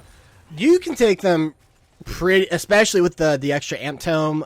You pull them out, as it looks like Panther is going to do, and you just hit all three at the same time. You get the burn on all of them. You can take them pretty quick here, as it looks like they are just going to pick up these three solo, as Zach is seen on the bot side. Yeah, Zach going to be spotted there. Also use Slingshot to jump on top of that scuttle, so no counterplay likely available from the Lilia, just being able to take both of these objectives here. Nutdrag Swag, though, taken pretty low. Yeah, have to be careful of Lilia potentially making their way up here. Nutdrag Swag. Again, you got to scale on this Mundo. Once you get those, the Heartsteel, the Warmogs into, I'm assuming, pretty much full MR, that's going to start feeling really good. As Zach comes in with the Syndra, flash out from him. And there's your first gank of the game. Yeah, might have a trade here in the bot side, maybe a little 2v2. Level 6 comes through from the Misfortune. Not on the Nautilus, though.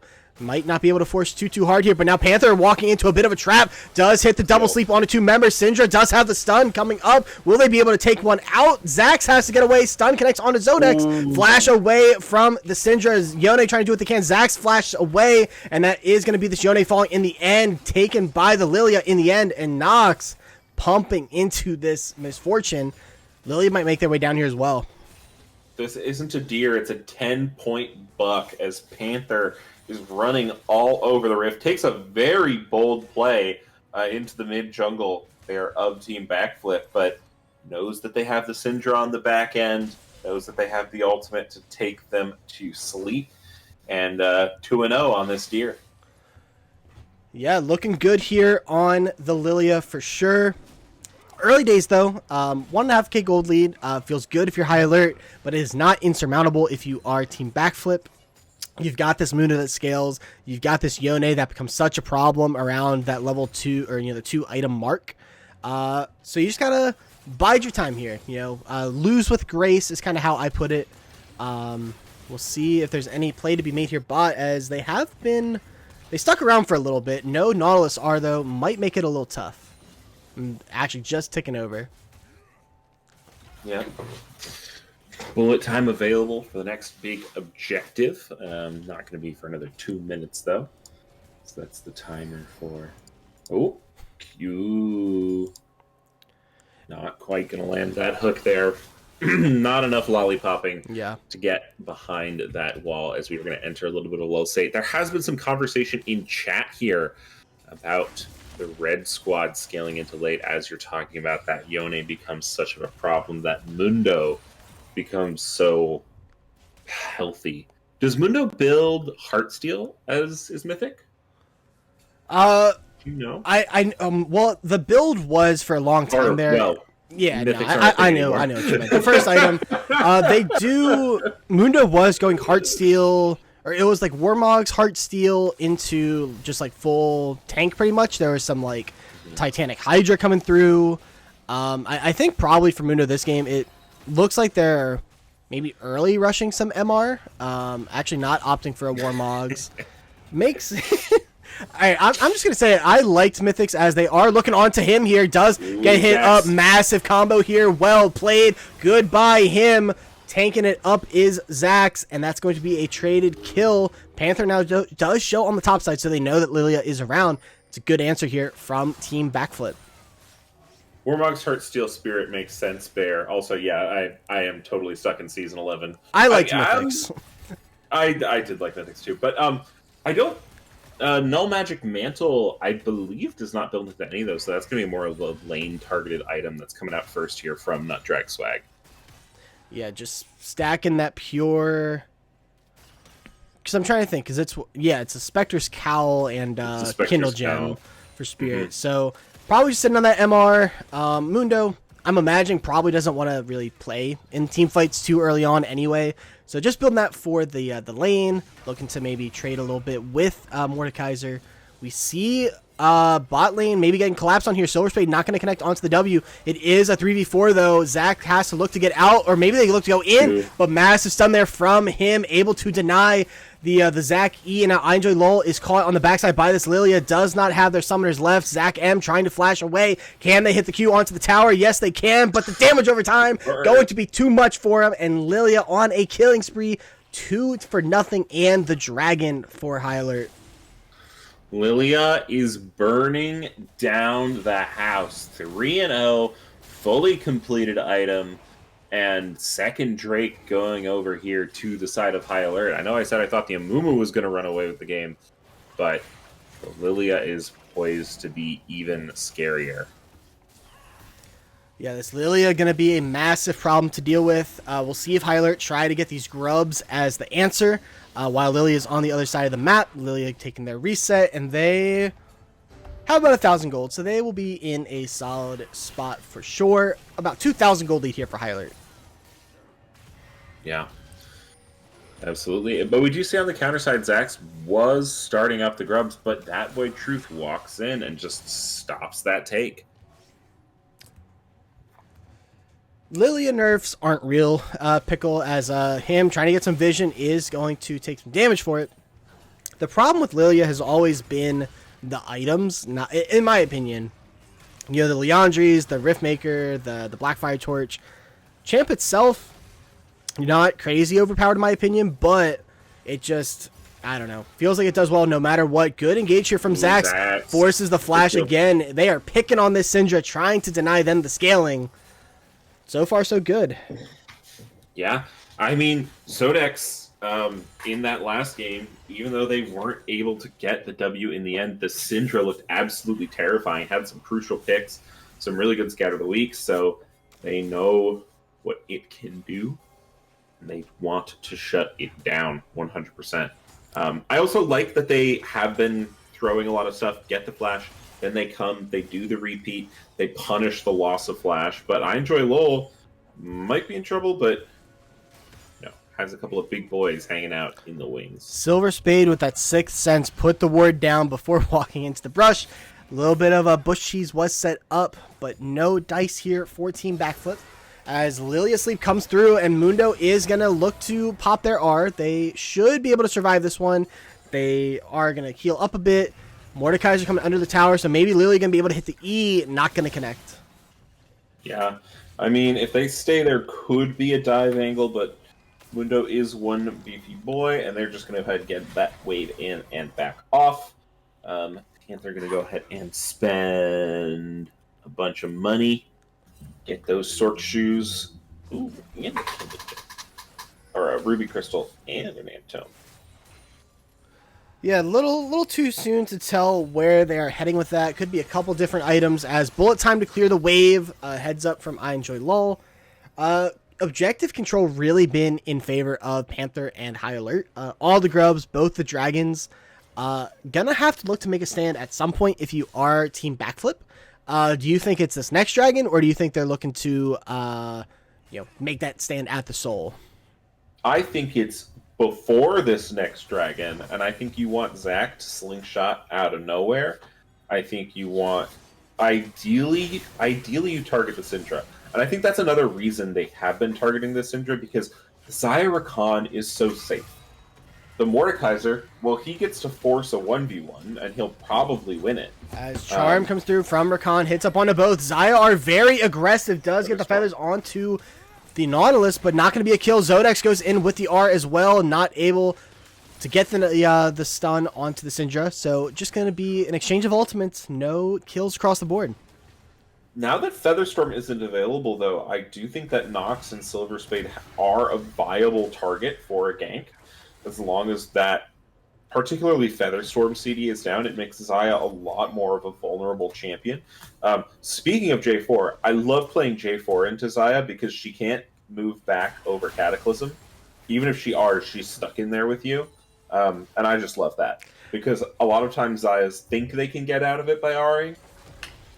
You're stuck in there. That was it's funny you mentioned that. I think it was season 10, the season that I was a sub in LBLCS. My youngster Joey, him and Ev Dingus had this debate every single time there was a J4 and a Xayah. I think Ev Dingus would recommend the Xayah, and Joey would say no, you still get caught in the R. And I don't know, that just took me back a little bit. Definitely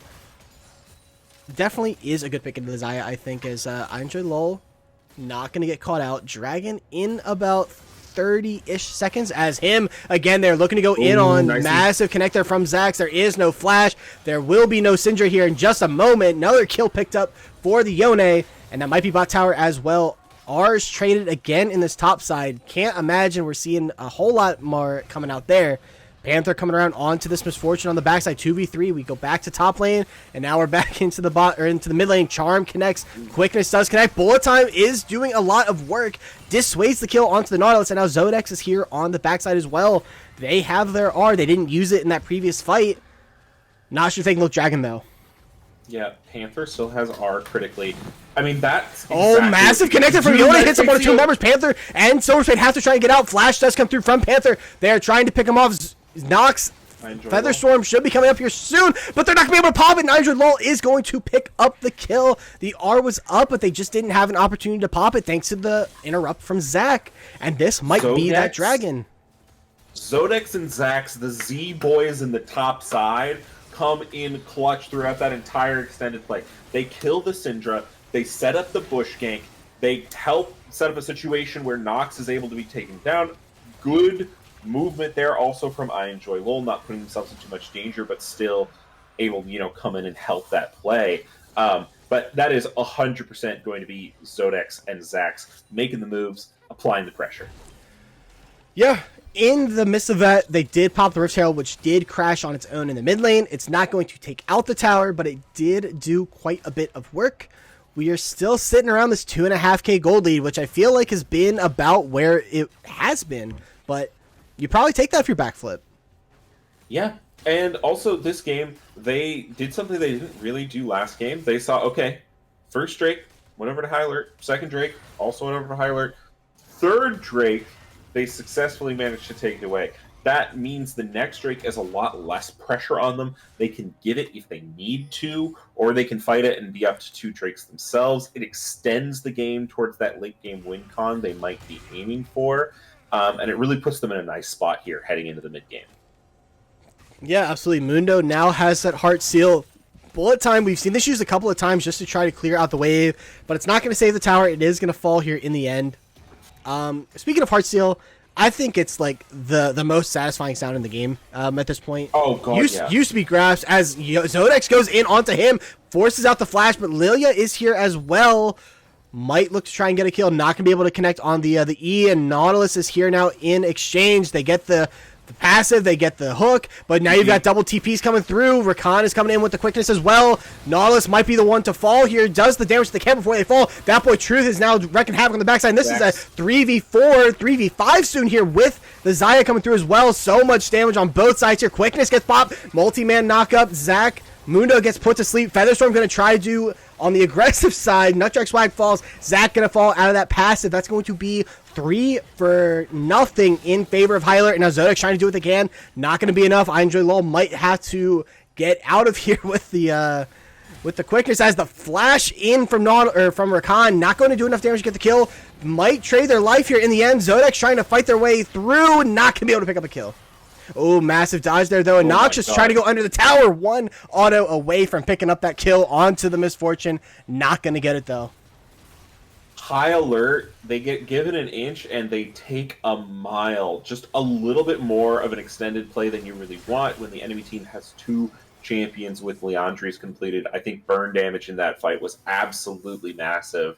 Gold lead now ballooning up to 5,000 for the side of Zodex caught out on vision here with that teleport, and they should pay for it in the end. They're going to try to do some Yone tricks, but they are just going to get popped by Panther. And now that gold lead has ballooned up to about 5,500. Looking good for High Alert. Yeah. If that Yone has 2 complete items, they get a triple kill there. Unfortunately, not there just yet for Zodex. And a couple of unfortunate missteps means that High Alert are in a great position to fight this next Drake in 1 minute and 50 seconds. They could maybe even look to start up or force a Baron fight if they wanted to. Yeah, this tower top looks like it's going to fall as well here to the Mordekaiser. Not quite going to tick over to objective bounties, so they still have that to play for Team Backflip. Dragon up in 1 minute 28. Gonna be tough to fight, though, after that big goldie that just ballooned. Yeah. However, I do think that Team Backflip's composition lends itself to really excellent team fighting. If Zax finds a good engage, if Zodex gets a great fate sealed with a bullet time coming over the top, I don't think a gold lead necessarily matters if all of the damage comes out from one side and High Alert can't really react. That being said, I think High Alert haven't put themselves in very many situations where that is going to be the case.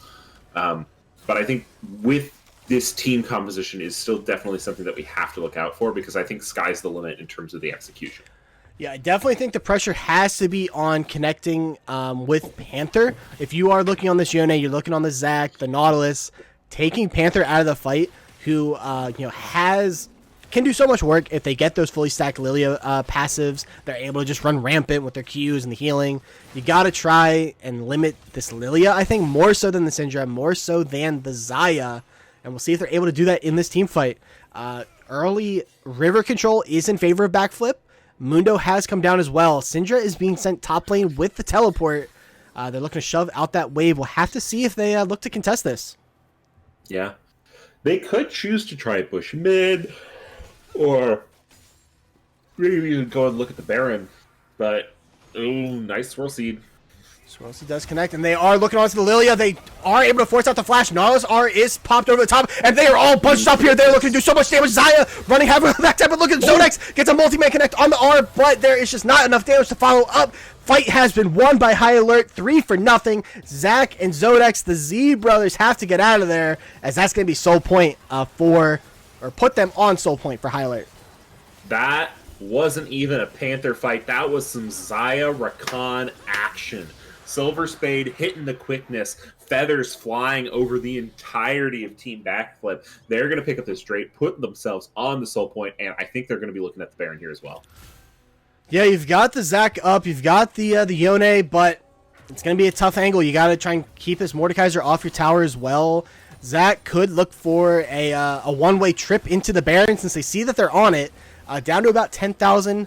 We'll see if they're able to force them off here. Nautilus walking up, trying to play a little bit of a decoy, and it worked. The Colossus that is Nautilus sent them away. The Crystal Indominus that is Nautilus rolls up to the Baron, and they're going to say, you know what? We don't need to take this fight. We didn't think they'd be back here so quick. But lots of gold over here for the side of High Alert. 1,500 gold lead in the top lane. About a 1,500 gold lead. 1,400, but who's counting? In the jungle. 400 in the mid.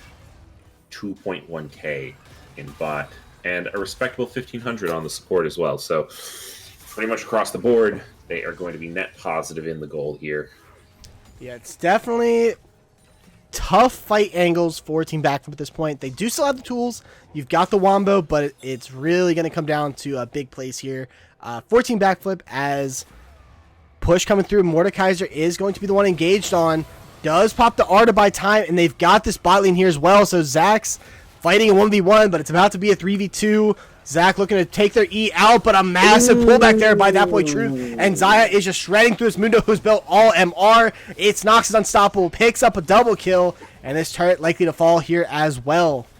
That might be the game. There's 40 seconds on these death timers. They've got 6 grubs.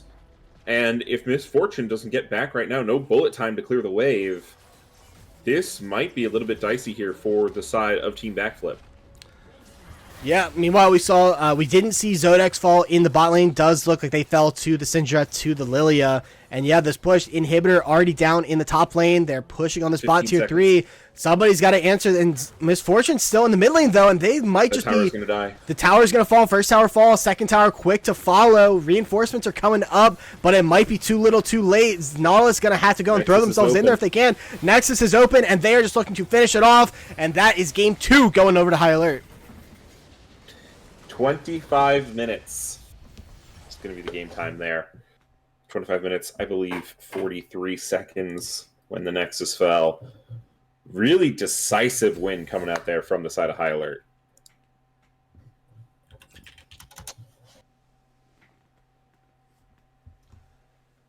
Yeah. 2-0 series win. It is a best of 5 here for finals, so we will see Backflip get one more shot. They are up against the wall. Lose this, you are out of the finals. High Alert will go back to back, but they can also do the reverse sweep. We've seen it many a time in these best of 5 series, as we'll wait and see where these guys are lining up. Everyone, it looks like, oh no, maybe not everyone's in. We'll wait and see before we switch things over. And I will not forget about the draft logos this time.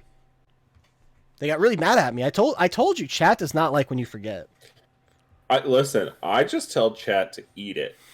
Okay? Actually, no, you know what I do? I use the setting on OBS where I can see a preview screen, and so I can drag things around there without having to drag it around live on stream. But, you know, listen. Chat needs this. Okay, they need to be able to tell us what to. Also, it's low key kind of helpful sometimes. Like sometimes I just straight up forget. Yeah. They hold us accountable if nothing else. All right, let's see here. So, do I not have? No, there it is. Okay. I was like, where's my 2-0 overlay? It does look like we are swapping sides here, so we'll switch all this around here real quick. For those, we don't unfortunately have a third bottle. So basically, seeing the two bottles on red side. Oh, go ahead. I think I let me cook. I might have a bottle for you. All right, we'll see if a third bottle can come through. Backflip electing to go over to the blue side here. They want to switch it up. The game one was definitely they were on the blue side, and it was more. It was definitely a closer game in that one. As we will switch that, get that logo in the right spot. Spectate link coming through, and we will switch that over here as well. Okay, I'm pretty sure I have one, but I can't find the actual file for it. That's the classic. Well, chat's put up with far worse, right? We've got the bottles. We know it's 2-0. This is game 3. Teams have swapped, and chat can't get mad about the draft. I've switched those around now too. Backflip giving them a head start. Confidence coming out in chat. Love to see it. Again, Backflip, they've been around for a few seasons. They made semifinals their first season. Actually, I think, funnily enough, as I'll just let them know that we are ready. Looks like Backflip may be talking it through a little bit. Funnily enough, the first 2 seasons for Team Backflip, both playoff runs came to an end courtesy of team volatility. So this time, facing another big org in the LBLCS in High Alert. These guys have played a ton of games against each other over the years, so they know strats, they know how each other want to play, as it does look like we are ready for drafts and should start here in any second. If you're Backflip, what adjustments you looking to make? If I'm Team Backflip here, gosh, it's a rough one. I think draft-wise, I'm not sure if you want to do so much as maybe get something that brings your top laner into the fight a little bit more. Maybe a top laner that's a little bit more fight-oriented. I don't know if, like, Wukong top is still a thing, or, you could pull out something like a Shen. But something that because I do think we've seen moments of greatness from Nutdrag Swag, and I just want to see them use that power to help influence the 5v5, and maybe just, like, prioritize these Drakes a little bit more, bring more people to these Drake fights, because I think this is where High Alert are getting their leads. They're playing a formulaic, strong game, but I think you have to be able to look at that and try to exploit it. Yeah, I definitely think bringing your top laner into these fights, trying to pressure what High Alert did really well in that last game, which is just those team fighting, the team fighting prowess, if you will. We see Backflip now banning away the Xayah. They decided that was a big problem to deal with. Messed up a lot of their engaged plans, which kind of tells me they might be looking to do similar things here in game number 3. Yeah. I don't know if you even want it at this point, but I did find my best of 5 overlays. We're rocking the O2 overlay. High Alert's on red side this game. Yep. Yeah? Okay. Let me see. Okay, yeah. Once again, we see the B1 Syndra. Seems like that is going to be a staple in this series. Ivern going to be the early pickup here, though, for Panther. One of, I wouldn't say it's their signature pick, but definitely something they have played many a time here. And going to be an early Nyla pick. That scares me. Yeah, I have not seen a Nyla that much lately. I think was she hotfix nerfed or something in one of these patches? Or I'm remembering something about her balancing. Maybe I'm wrong. Maybe they buffed her? They did something to her. Let me, as I see we've got the new bottles. Yeah, they like buffed her and then they nerfed her a bit.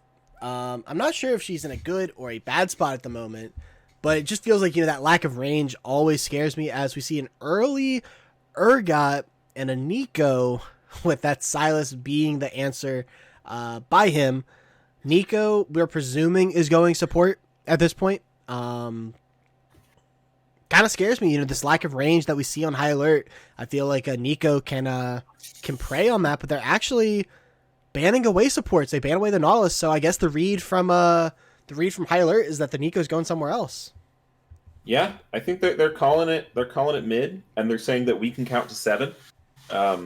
That's kind of what's coming out here from high alert. The team that high alert have drafted right now is very what I like to call unga bunga. They just go in. Yep. They just go in and face roll. I mean, that's Silas as a champion, right? But Nyla loves to go in as well. Ivern doesn't love to go in himself, but obviously Daisy marches on in there, messes some stuff up. So very, very sort of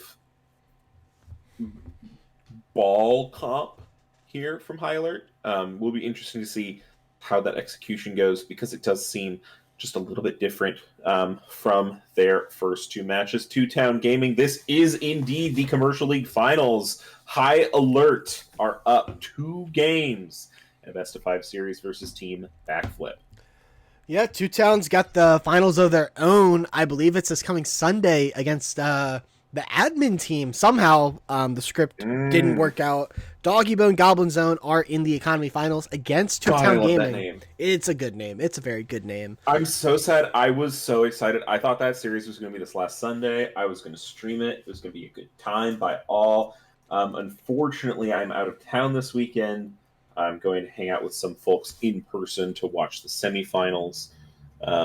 Not in Europe, but just, as a little vacay. So I won't be available to stream that one, but it should be good regardless. Okay. So I'm all kinds of confused now, because the Braum has been picked, which means that Nico is not support. Is this a Syndra 80 APC? Is this a Nico bot lane? Nico jungle? Nico is that jungle? what I'm looking at? Urgot jungle? Listen, sky's the limit. They really said, hey, you know what? We're down, but we need to cook. And they have cooked something. Okay, out of these champions, I feel like Urgot might be the best jungler. I don't know how the Urgot jungle is. I don't really know how the Nico jungle is either at the moment. I will say, just based on some knowledge of these teams, I believe Urgot is like Nutdrag Swag has it's like the top 4 if you think about it, and I think Urgot is like in their top 4. So okay, so you think that is a top? I'm assuming it's Urgot top, Nico jungle, but I have no idea what Nico jungle looks like anymore. But someone's saying Syndra jungle in the chat. That can't be real, right? Also, High Alert's comp has fully committed to the shield and dive. Kennen, Silas, Nyla, dive on your face. There's a shield on from Ivern. There's a shield from Morgana. There's some root Qs coming at you as well. And that's their game plan. That's how they play this game. Somebody needs to pay the Serpent's Fang tax on the side of Team Backflip. Someone's got to take one for the team, spend the 2,500 gold. AD Nico Serpent's Fang jungle technology incoming. Okay, so I don't know if you saw it this season, but week 1 for my team, I did build I think it was 4th item Serpent's Fang on Lilia, because we were going against. I did see that. Ivern and Olaf. It was too much to deal with, and nobody else on the team was paying the tax. So I took one for the team, and granted, it did work. Because it doesn't have to be AD that it applies on. But of course, it's an AD item. So it is the Nico jungle. I'm curious to see, because somebody needs to pick it up to deal with this Ivern, deal with the Nyla, deal with the Morgana. And my eyes are on this Braum. Kennen is one of the scariest champs in the game, despite their small stature, especially with kind of how these wards have been set up by Silver Spade and company. Kennen gets a good flank. That boy Truth comes in on the backside, pops the slicing maelstrom, and Brahm's not ready to go with that exhaust. It's game over, season over for Team Backflip. Yeah. And yeah, Vader, sorry about that. We were waiting to see where, or who rather, was going to be in jungle.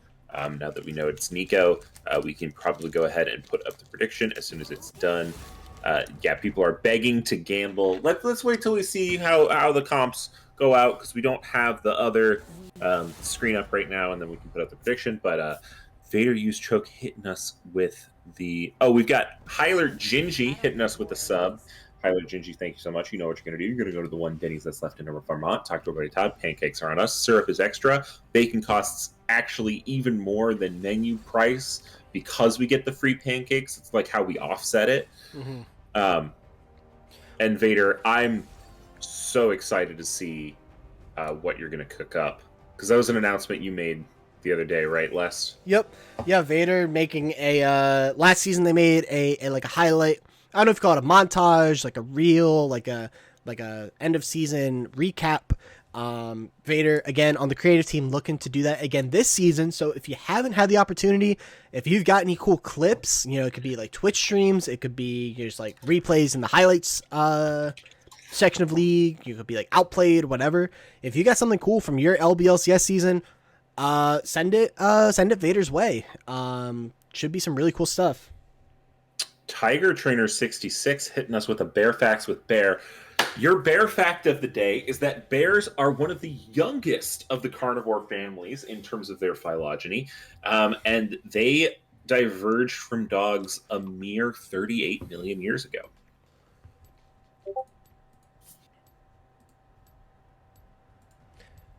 All right, well, I'll go ahead and again, the people are very, very frantic to get their gamble on, as is just it's how it goes.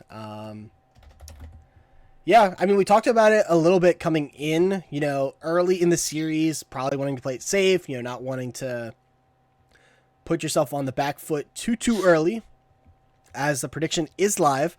But backs against the wall.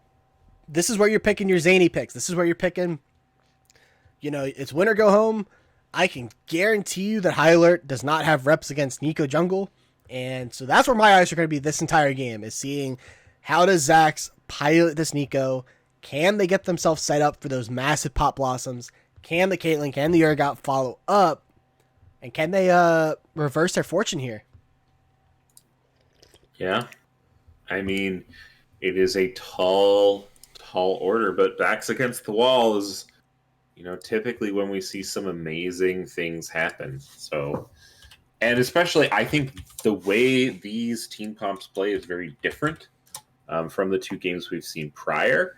So I'm very curious to see, you know, how this goes. I think Syndra's been strong every game. So I really want to see what can happen. Yeah. I had a thought and it's now eluded me. Chat. Yeah, there used to be two Denny's in Vermont. If you didn't know, unfortunately, one did have to close their doors. Not too long ago. I think it was last year. Maybe early last year. Well, because that was the one we were directing everyone. Oh, yeah. No, wait. Did they open up a new one? Not that I know of. Oh, hang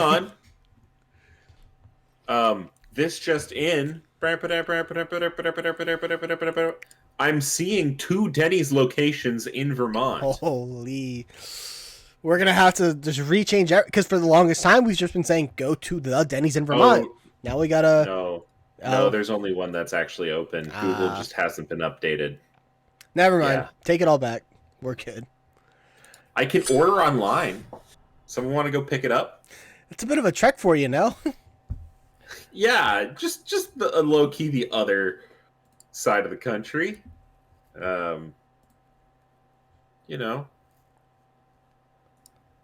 just to Just a little bit of a trick. I haven't had Denny's in so long.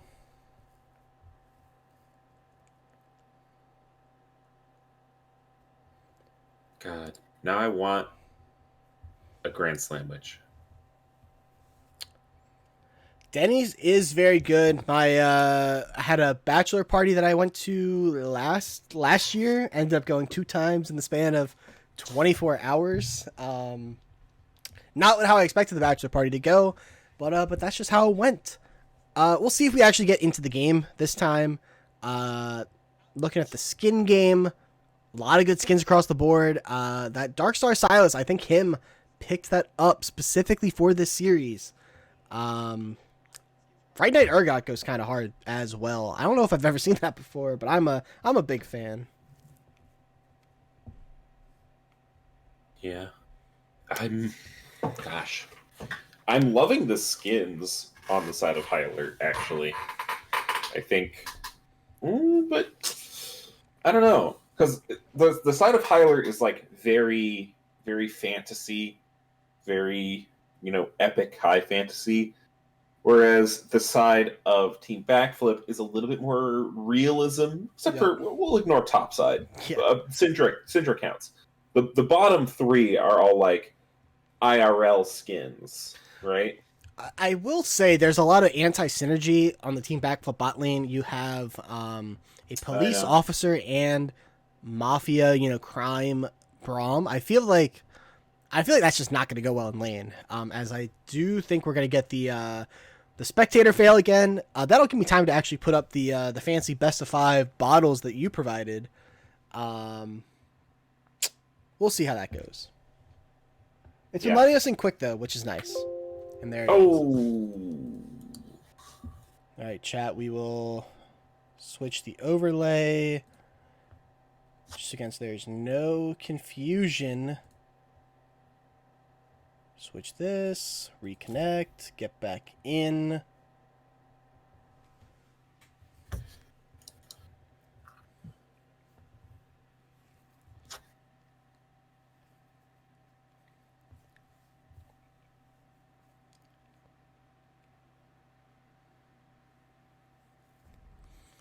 And we are back in onto the Rift, nice and quick. At least it's consistent. I can handle the client failures as long as I know that it's gonna work nice and quick. And we see some heavy pings coming out for Backflip heading out towards this bot lane, and they are looking for a bit of a 5-man action. Time to rumble and tumble. I will say, actually, the color coordination on the side of Team Backflip in that top side is stellar. That purple with that purple works incredibly well. Way to go, guys. Proud of you for that one. 30 seconds until minions spawn. Yeah, we see this invade coming through, but heads up from its Nox, dropping that ward. They see that it's coming through, and we'll see if they're able to get any deep vision of their own here. They're going to see the exit paths coming through, dropping the wards. Not going to leave one on the blue buff, though, so they won't know which side Ivern starts on. Of course, Ivern, one of the toughest junglers to track because they're just so unorthodox with the clear. They'll finish their full clear at like 3 minutes. They'll spend a lot of time kind of dawdling around the rift, not doing a whole lot, looking for ganks. And it's just kind of hard to keep those timers down. Yeah. It'd be interesting to see. I think Urgot should make it back up here to top in time. It does look like we're going to have a little bit of a cross on the junglers. Nico opting to start with a leash in bot lane. Leash is not something you see very often these days. Position will also likely be telegraphed here by the Braum. Also realizing, have we synced up? I'm at 45, 46, Great. 47. So the client breaking is actually doing us a favor, I guess. Yeah, I doesn't surprise me that Nico needs that leash. I can't imagine the early clear goes super well for this Nico. They are skipping, or actually they did the Raptors into the Krug, so could maybe be looking, like you mentioned, for a play here at level 3. Could look to make something happen, but we'll have to wait and see. Yeah, I mean, there's 3 minions in the lane right now, but do we think that Nox and Silverspade can count to 7? I mean, Silverspade's name is Silverspade 10, so they can probably count to at least And that 10. is going to be the play here. They are disguised as a minion. We see a question mark ping. Do they? Yeah, something. Yeah, the double cannon. The cannon's making a break for it. The cannon is making a break for it. All right, that was a little silly. It was great content. Absolutely stellar content. I think the chances of that working out would have been better as Nutjack Swag actually ease in. Ivern is around. Just going to opt to look to invade, though, as Truth getting some good damage. I think that play falls apart a little bit when you disguise as the cannon minion. You know, there can only be one of them. It's pretty easy to count to 2. Counting to 7, a little tougher.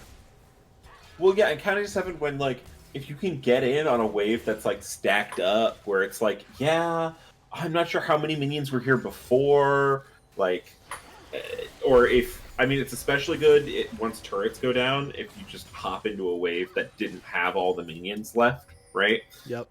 Because then it's like, you'd have to have counted the minion wave, have the minion wave go out of vision, counted it again, known the difference. But, you know, I like the look. I don't dislike the look, and it doesn't like it's hurting their clears significantly. It's going to be a little bit behind the Ivern, but, you know, not that far. They did lose their blue buff as the punishment. Nico currently off a map, and they are going to connect this time with the minion play. Him's not counting to 7, and that's first blood over to Team Backflip. Ivern, though, coming around to the spot side. Nox looking to engage and aggress. They're looking for Morgana binding. Can they connect? Zach M going to tank it up. Might have to W flash out. They are going to be able to know. Oh, this damage is so close, but Braum able to survive this one by the thinnest of margins.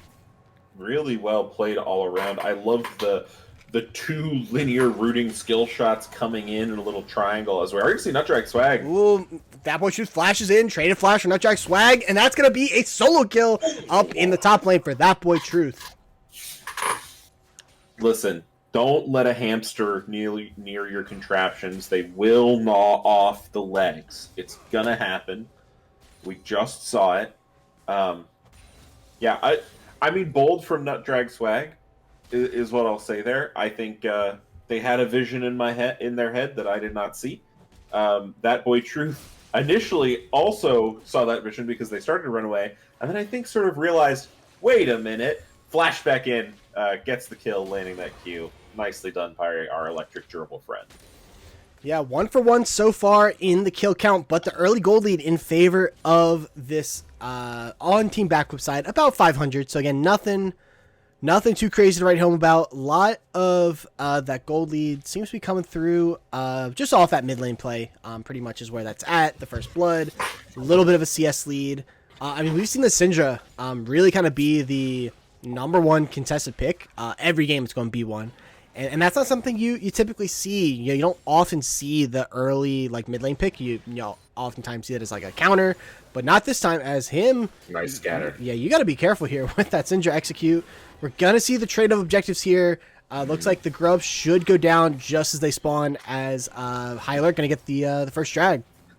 No, I wanted to talk about this because I was going to say Hyler has been very drag focused right now, and I don't know if you know. Do you know the Ivern poem? I do not know the Ivern poem.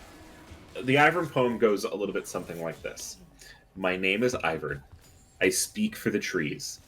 Help me with dragon, or I'll break your fucking knees.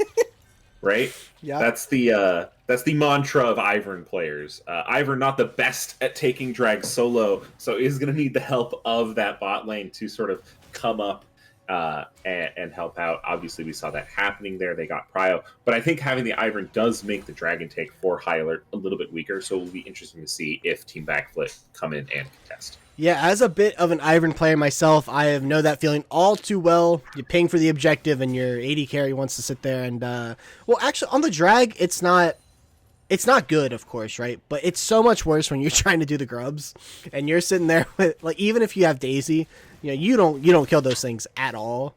It's kind of one of those things, you're trying to help your team, like, let them help you help them in a way. Get the objectives. It works out in the long run. But grubs are taken by Backflip.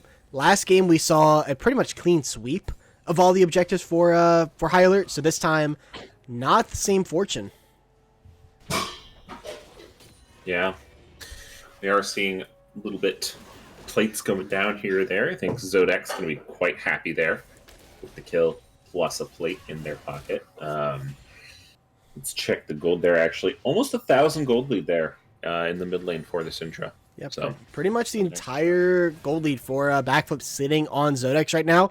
Makes a lot of sense why they were prioritizing the grubs, play around your top side. Okay, part two, round two, count to 7. Yep, Nico is fishing. Directed cam doesn't want to show us, but there's a ping. They saw the Nico. Might have to keep those plays towards him. Yeah. And you know what? One thing I really want to see from Nico here, Nico can also transform into the plants. I think Nico plant plays are super fishing, effective. Binding, going to connect and root them up for an eternity. No counterplay here from Zax, who is going to just walk in and look to take Scuttle.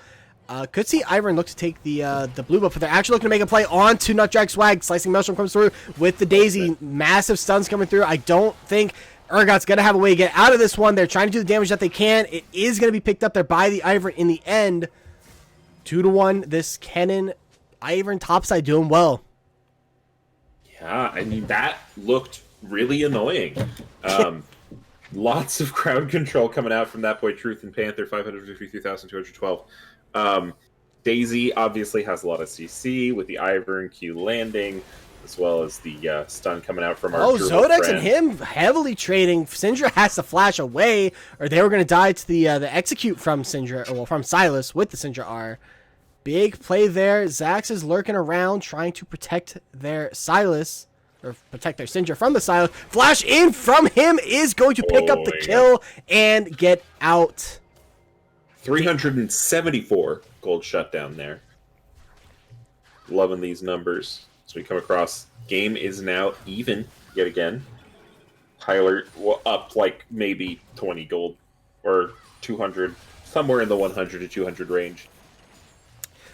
It's too close to call. You know, it's the gold lead is negligible, but considering that Backflip was up, 1,000 plus gold, that's a good sign for high alert. Grubs coming up earlier than the Dragon, about a minute difference there. We'll see if Backflip look to go for the full 6. Again, you have someone like Urgot who can shred those towers on the side lane if you give him time, and if you give him 6 grubs, that'll certainly help. That boy Truth going in, going to flip over Nutdrag Swag is, and they are going to connect the stun. Slicing Maelstrom comes through, flashes out, has to pay the respect there, and that is a big summoner down, but that is I would say a bigger ultimate down ahead of this grub fight. Zax looking. Nutdrag Swag maybe bit off too much here. They're trying to do the damage onto Kennen that they can. Nico cannot walk through this Daisy.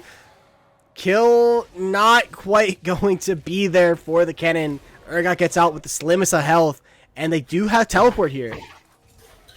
Yeah, Nico gonna have a hard time though. Braum has come up. They might look to contest. TP could come back from Nutdrag Swag. First one's the root though. Zodek's in a tough spot here. Has to go back to their tower. They don't have teleport. Not sure if there is a grub contest here, but they are looking for it. Nico trying to play coy. You've got the teleport come through from the Urgot. They are looking to come in. Massive connector onto Zax though. Double pop plasma on both sides. No one's died just yet. Zax will be the first to follow him. Might be soon to follow. Urgot is eating him up, and the massive flasher from the Morgana, but it's not going to do them any good. Ivern now caught in the pit, and they might fall here as well. Does have to flash over to save themselves, but that is the 4th grub on the table, and it looks like that will be picked up. Well, maybe the grubs are trying to do their best to deny it, but it will be 4 grubs for Team Backflip. Hey, you know what happened? They fight in the top side. They bring the top laner to the team fight using that TP after burning that Slicing Maelstrom, and Team Backflip come up huge. It's only about a 400 gold lead, but you are going to have that Voidling spawn coming through, and we are going to see a little bit of a conflict here maybe between Nox and Lol. Nope, not going to happen. But yeah, really good heads-up play there from Team Backflip. Well done. Yeah, big wave going to crash here that Truth will have to collect. Nutdrag Swag looking to pick up the plate. The top lane greed might have bitten off more than they needed to there. They are going to get flashed on with the Slicing Maelstrom, and this should be a kill coming through It's actually looking Nice kind of close here. The stun going to connect, and even still nearly loses the 1v1 up there. But that is a big kill for that boy Truth. 2-0-1 now on this Kennen. Yeah, had to utilize the flash in that play, but he's going to get the solo kill. He's going to get the favorable lane state. No TP available critically from Nutdrag Swag there, so can't quite come back into it as Abscond Abduct is going to land in the mid lane. Him is clearly not afraid in this Sylas Syndra matchup. It was the counter pick, and we saw the early advantage to Zodex, but with that Rocket Belt, things are feeling good for this Sylas. Second Dragon going to get picked up by High Alert, and we will see. Actually, no, Nico goes in, and it's actually able to steal the Cloud Drake. I don't know if they're going to be able to survive this one. They're looking to maybe go for Pop Blossom play. It's not quite up. They will die for it, but that is a big steal. Huge play there from Zax, taking away that dragon from High Alert. Again, they've been loving to stack these Drakes, so you take it away from them. Yes, might mean that High Alert now has a slight gold lead yet again. But I think these neutrals have been telling the stories of the game, and so having that is crucial. What rift did we end up getting? Got Actually, I can check that. Chemtech. Chemtech. Oh, that's brutal, though. So Chemtech is going to be the lowest Drake win rate, like I was saying earlier. Most of the Drakes have around an 88% win rate. That is not true for two Drakes. Those two Drakes are going to be the Chemtech Drake. Nico's down here, but Nico is one of these minions. I haven't seen a ping out for it just yet. Not sure if they counted it. Ooh, the Rocket Belt not going to connect thanks to the quick binding from Silver Spade. Going to get some good damage off, but not going to be able to pick up a kill here. Yeah. I think maybe Zax could have been a little bit more patient with that. I don't think they were actually spotted out, but, you give them too long to count, and they might get it right. So it's a really tough call to make there. However, only a paltry 86.9% win rate on Chemtech Drake. Just terrible. I mean, it's a whole percent less. This is true. Looks like we might have had some 4v4 action there, but it's not going to quite materialize. Daisy does fall as Zodex. This is dangerous. You can't walk there. Syndra gets the stun. Does not matter, though. It has to flash away, but the Rocket Belt gets the Syndra R not quite available. They did have the Braum ultimate in tow. Ivern looking to hit up their root. Not quite able to connect. But, again, big summoner down for the Syndra. Yeah, and that's going to hurt. There have been a lot of engages here in the mid lane. Him is only going to get more aggressive as this game goes on, as he gets more items. So, have to watch. Now that there is no flash, him does have flash, so it's going to be really, really scary, especially once Syndra ult is in his pocket yet again. I'm also looking at this top lane. I think That Boy Truth does a ton of damage. I really want to see That Boy Truth get a good multi-person maelstrom, either on this next Drake or whether it's the next neutral objective that gets contested if some folks go for Herald. Yeah, we haven't really seen top lane interact too much other than at that grub fight. But yeah, definitely Kennen with those TP flanks. We've seen That Boy Truth be proactive with their teleports, whereas Nutdrag Swag's more about pushing the map. Him taunting a little bit, threatening to go in, but just going to look to walk their way towards the wave as Rift Herald is up and control is on the side of High Alert. Binding is going to connect onto the Syndra. Flash comes through, and Zodex will fall to the Sylas, now up to 3 kills. And this bot tower should fall as well here for the Nyla, up 2 levels. Got to be careful here on this Caitlyn. Yeah. Reset going to be stopped here. Oh, but the flip comes through, doing a lot of damage as Nutdrag Swag. Can they hit the long-range execute? We'll have to wait and see. They're running towards their team. Now heading back towards the top side because they see the Braum has come into tow. Too many members on the Rift Herald, and they're looking to give it up.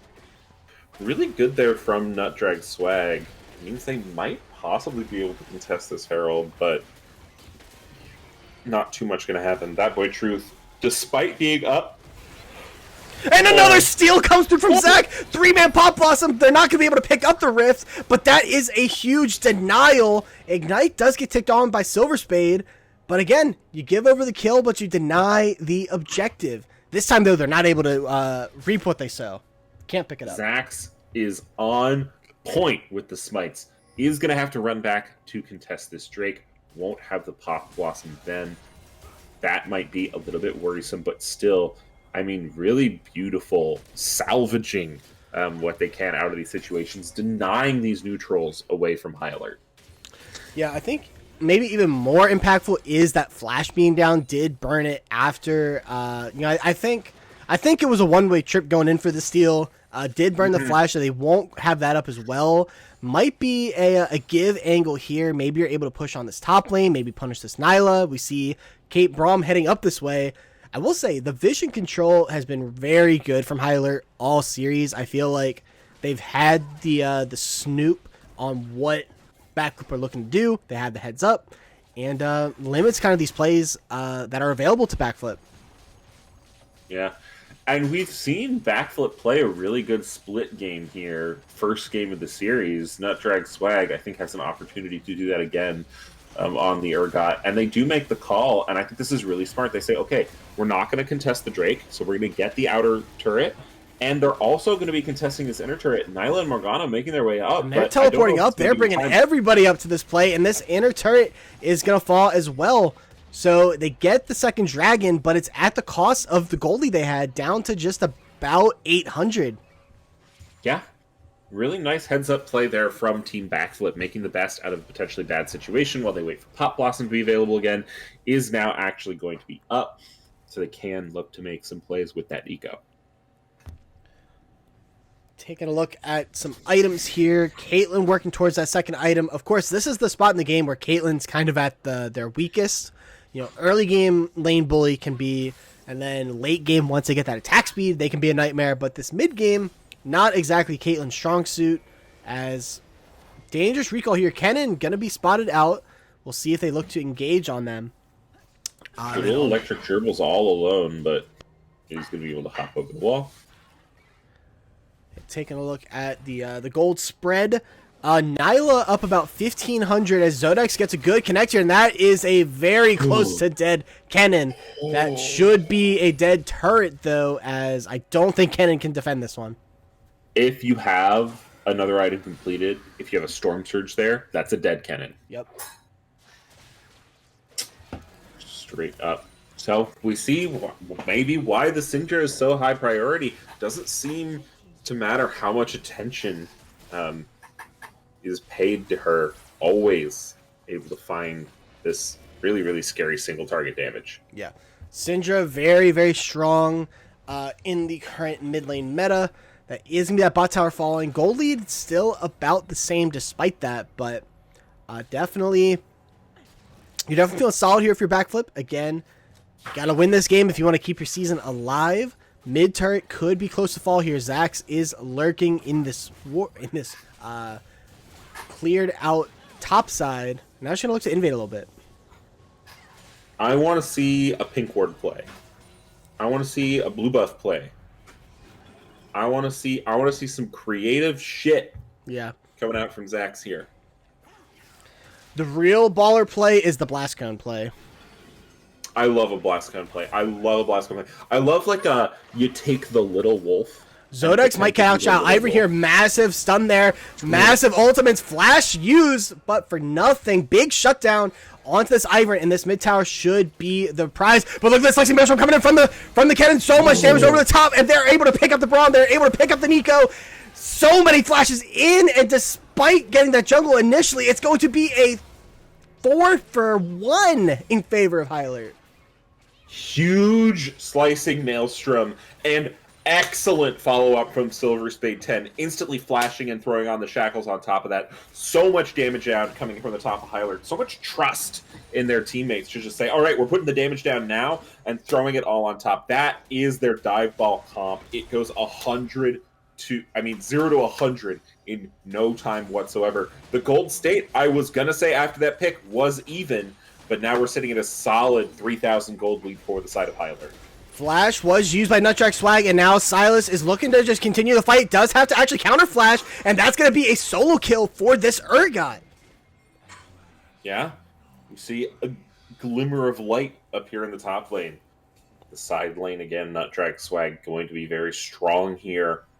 on this champion, but it's going to remain seen what can he get done for the rest of the team. Yeah, gold lead after that big play mid is at about 3,000. You've got this dragon coming up in just over a minute. Could look to see them look to set up a trap with the Nico. They have the vision control. I really want to see this Nico make some type of creative play, because that has to be what this pick was designed to do. Get in a creative spot, set up for the massive Pop Blossom. You have the flash available as Nox going to take a ton of damage there. Not going to die. Teleport proactively used by him in the mid lane. And we are likely going to see a big fight with this dragon. Yeah, it's shaping up to be important. I want to see... Okay, we could see a scuttle play here from Nico. That could be good. That could be solid. I mean, that's not going to happen because they know. But yeah, not quite going to be available to them. They are going to be able to pick up this scuttle in due time. And that's going to be big for the vision control here. Clone just running through them all. It's going to be tough here for Nico to find a good host, I guess, for lack of a better word. We see Urgot pushing this top side. Kennen is not there. Does have the teleport.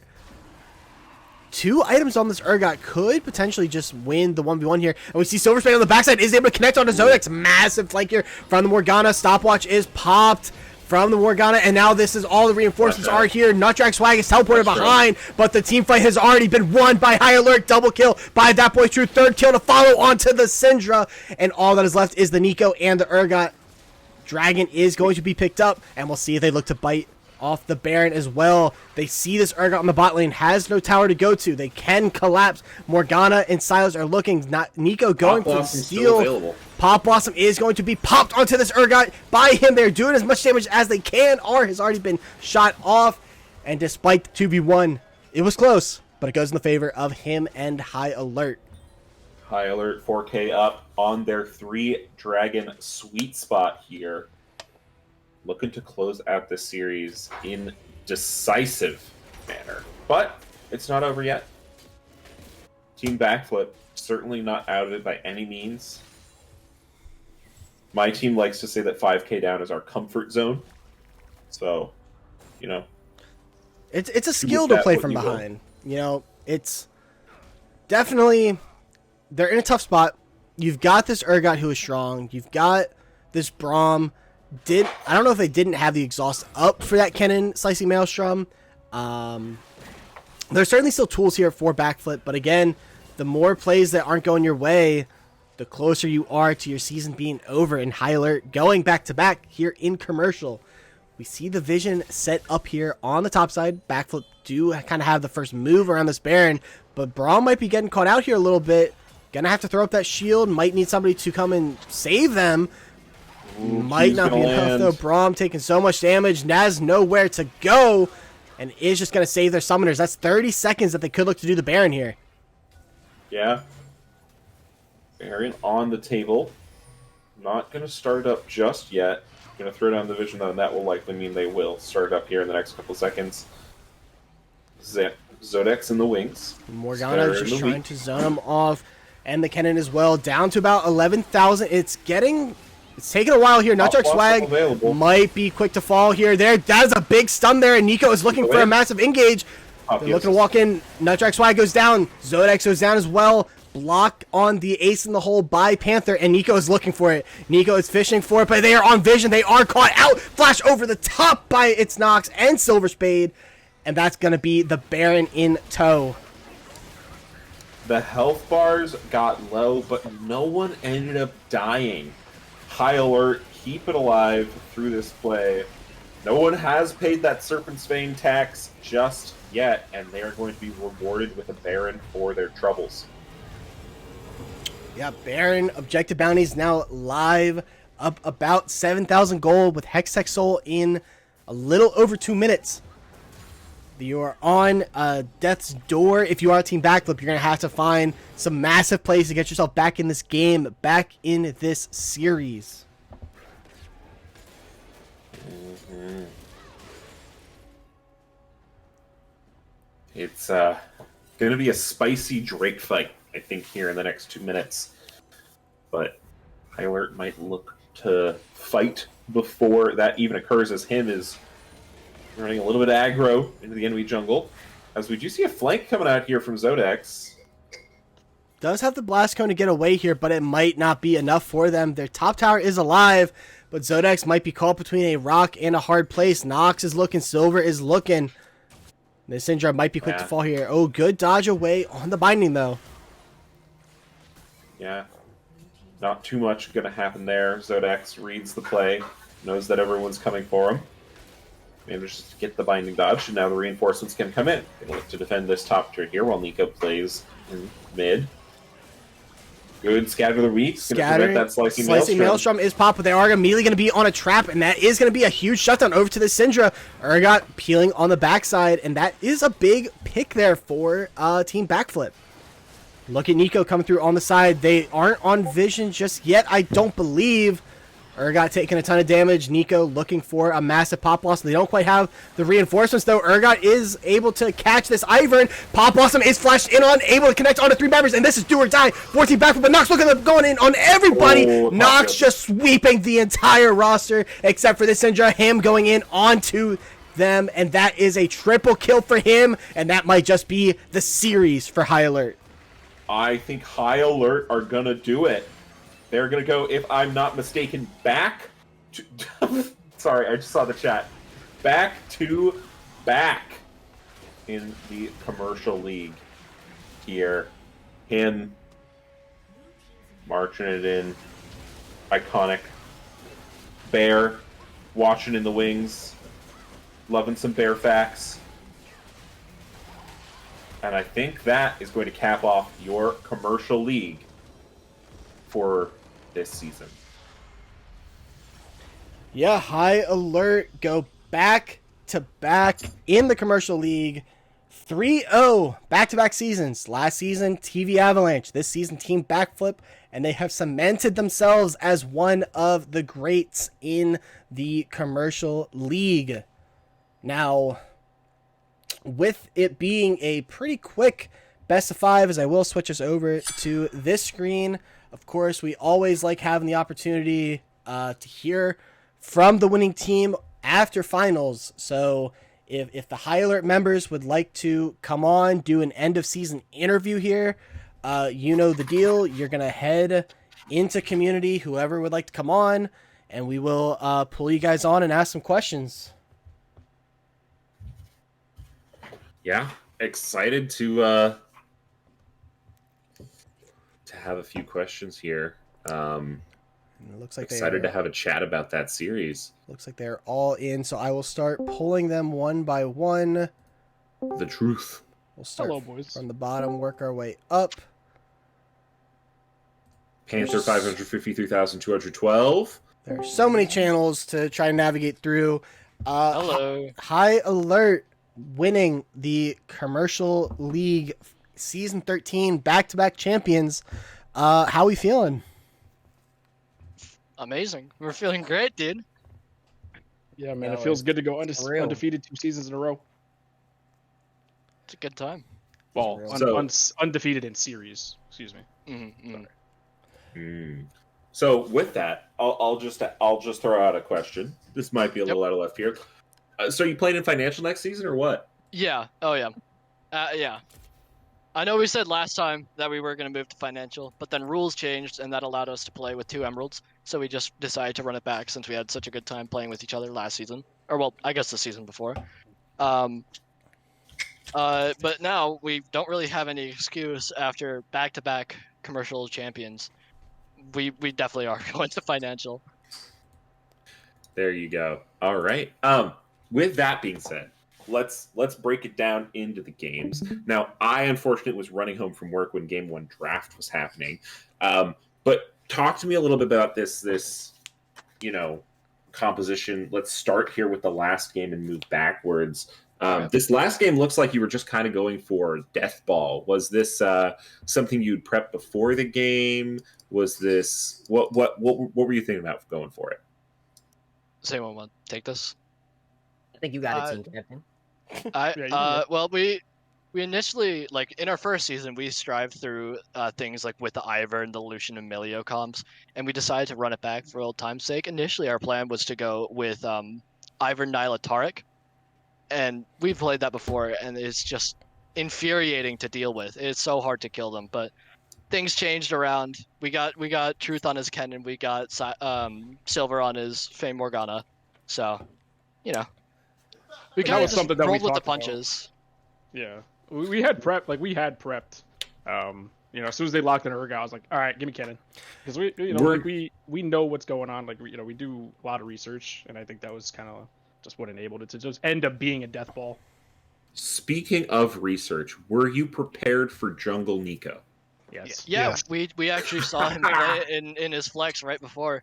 Unfortunately, I forgot how to count, and that led to my first death as Silas. But But it only didn't forgetting to happen count again. one time is pretty good for our team for the entire game. Yeah. Our comms were pretty much just yelling count for 30 minutes. Yeah, it was counting every 30 seconds and shouting out where Nico was.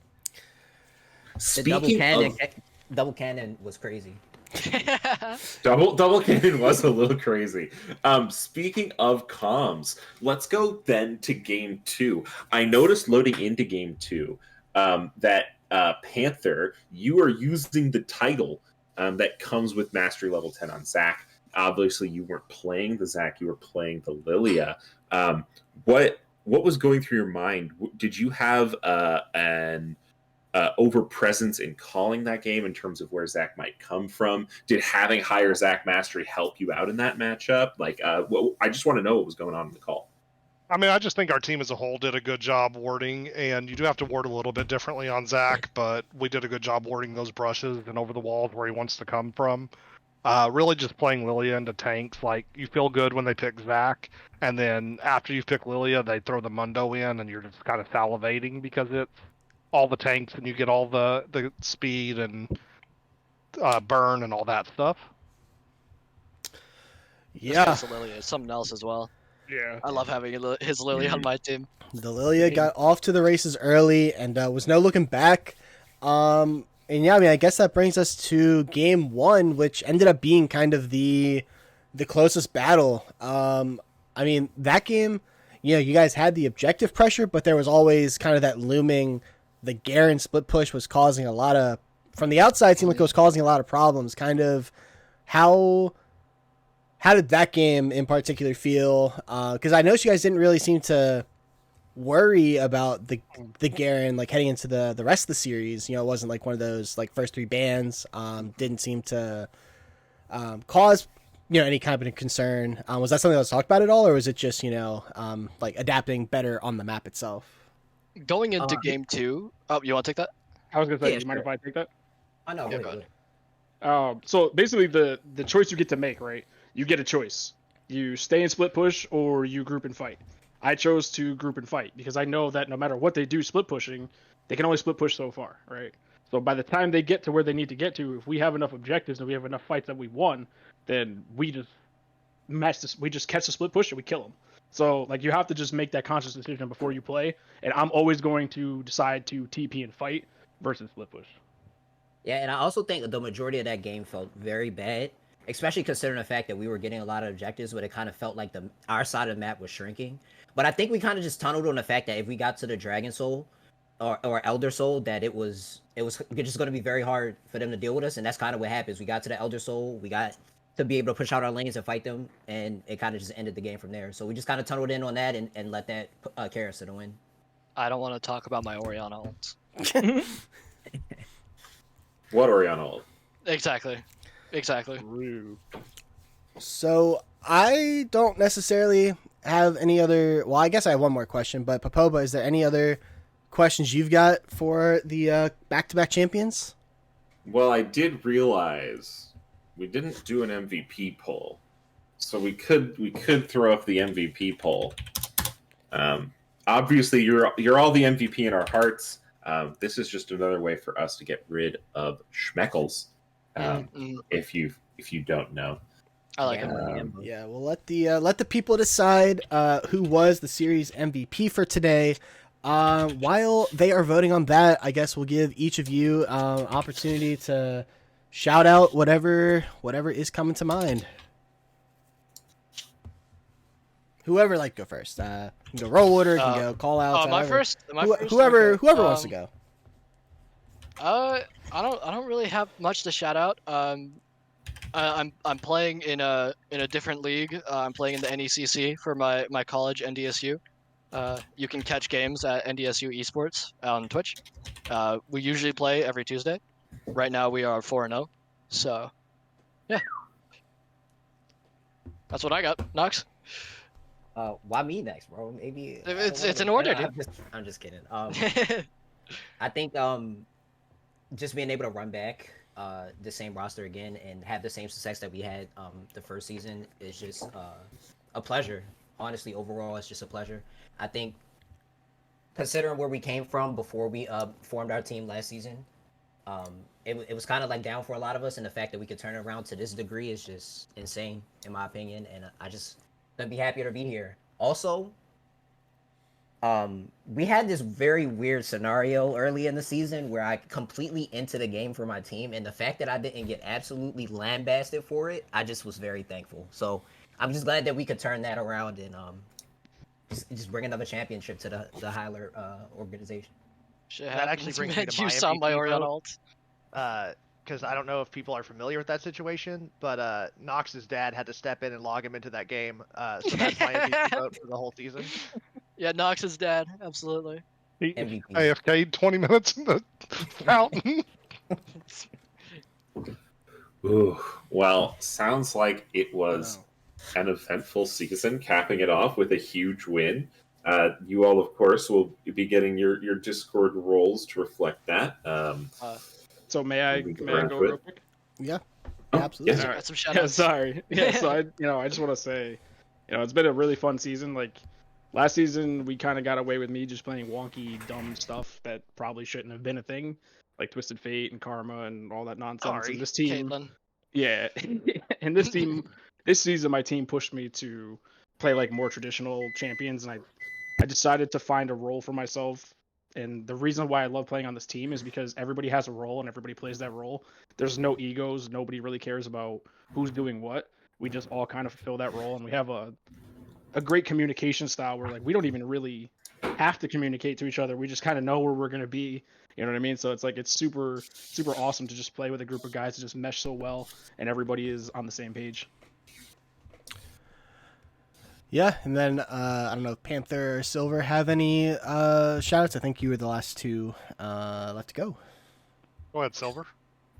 I don't have a whole lot to say. I'm just glad that I found like an ADC I mesh with and doesn't play me for playing Morgana.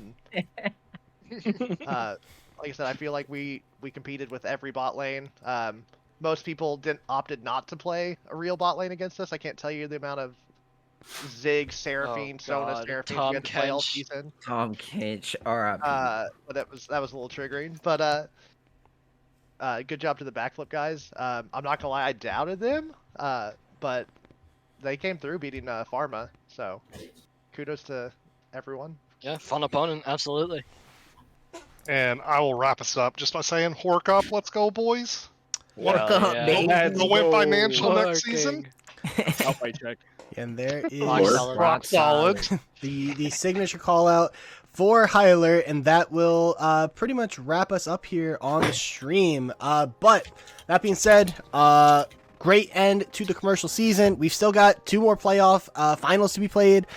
Econ on Sunday, and Financial is being played right now, which we are actually going to be rating Brikachu, content creator who plays in the LBLCS.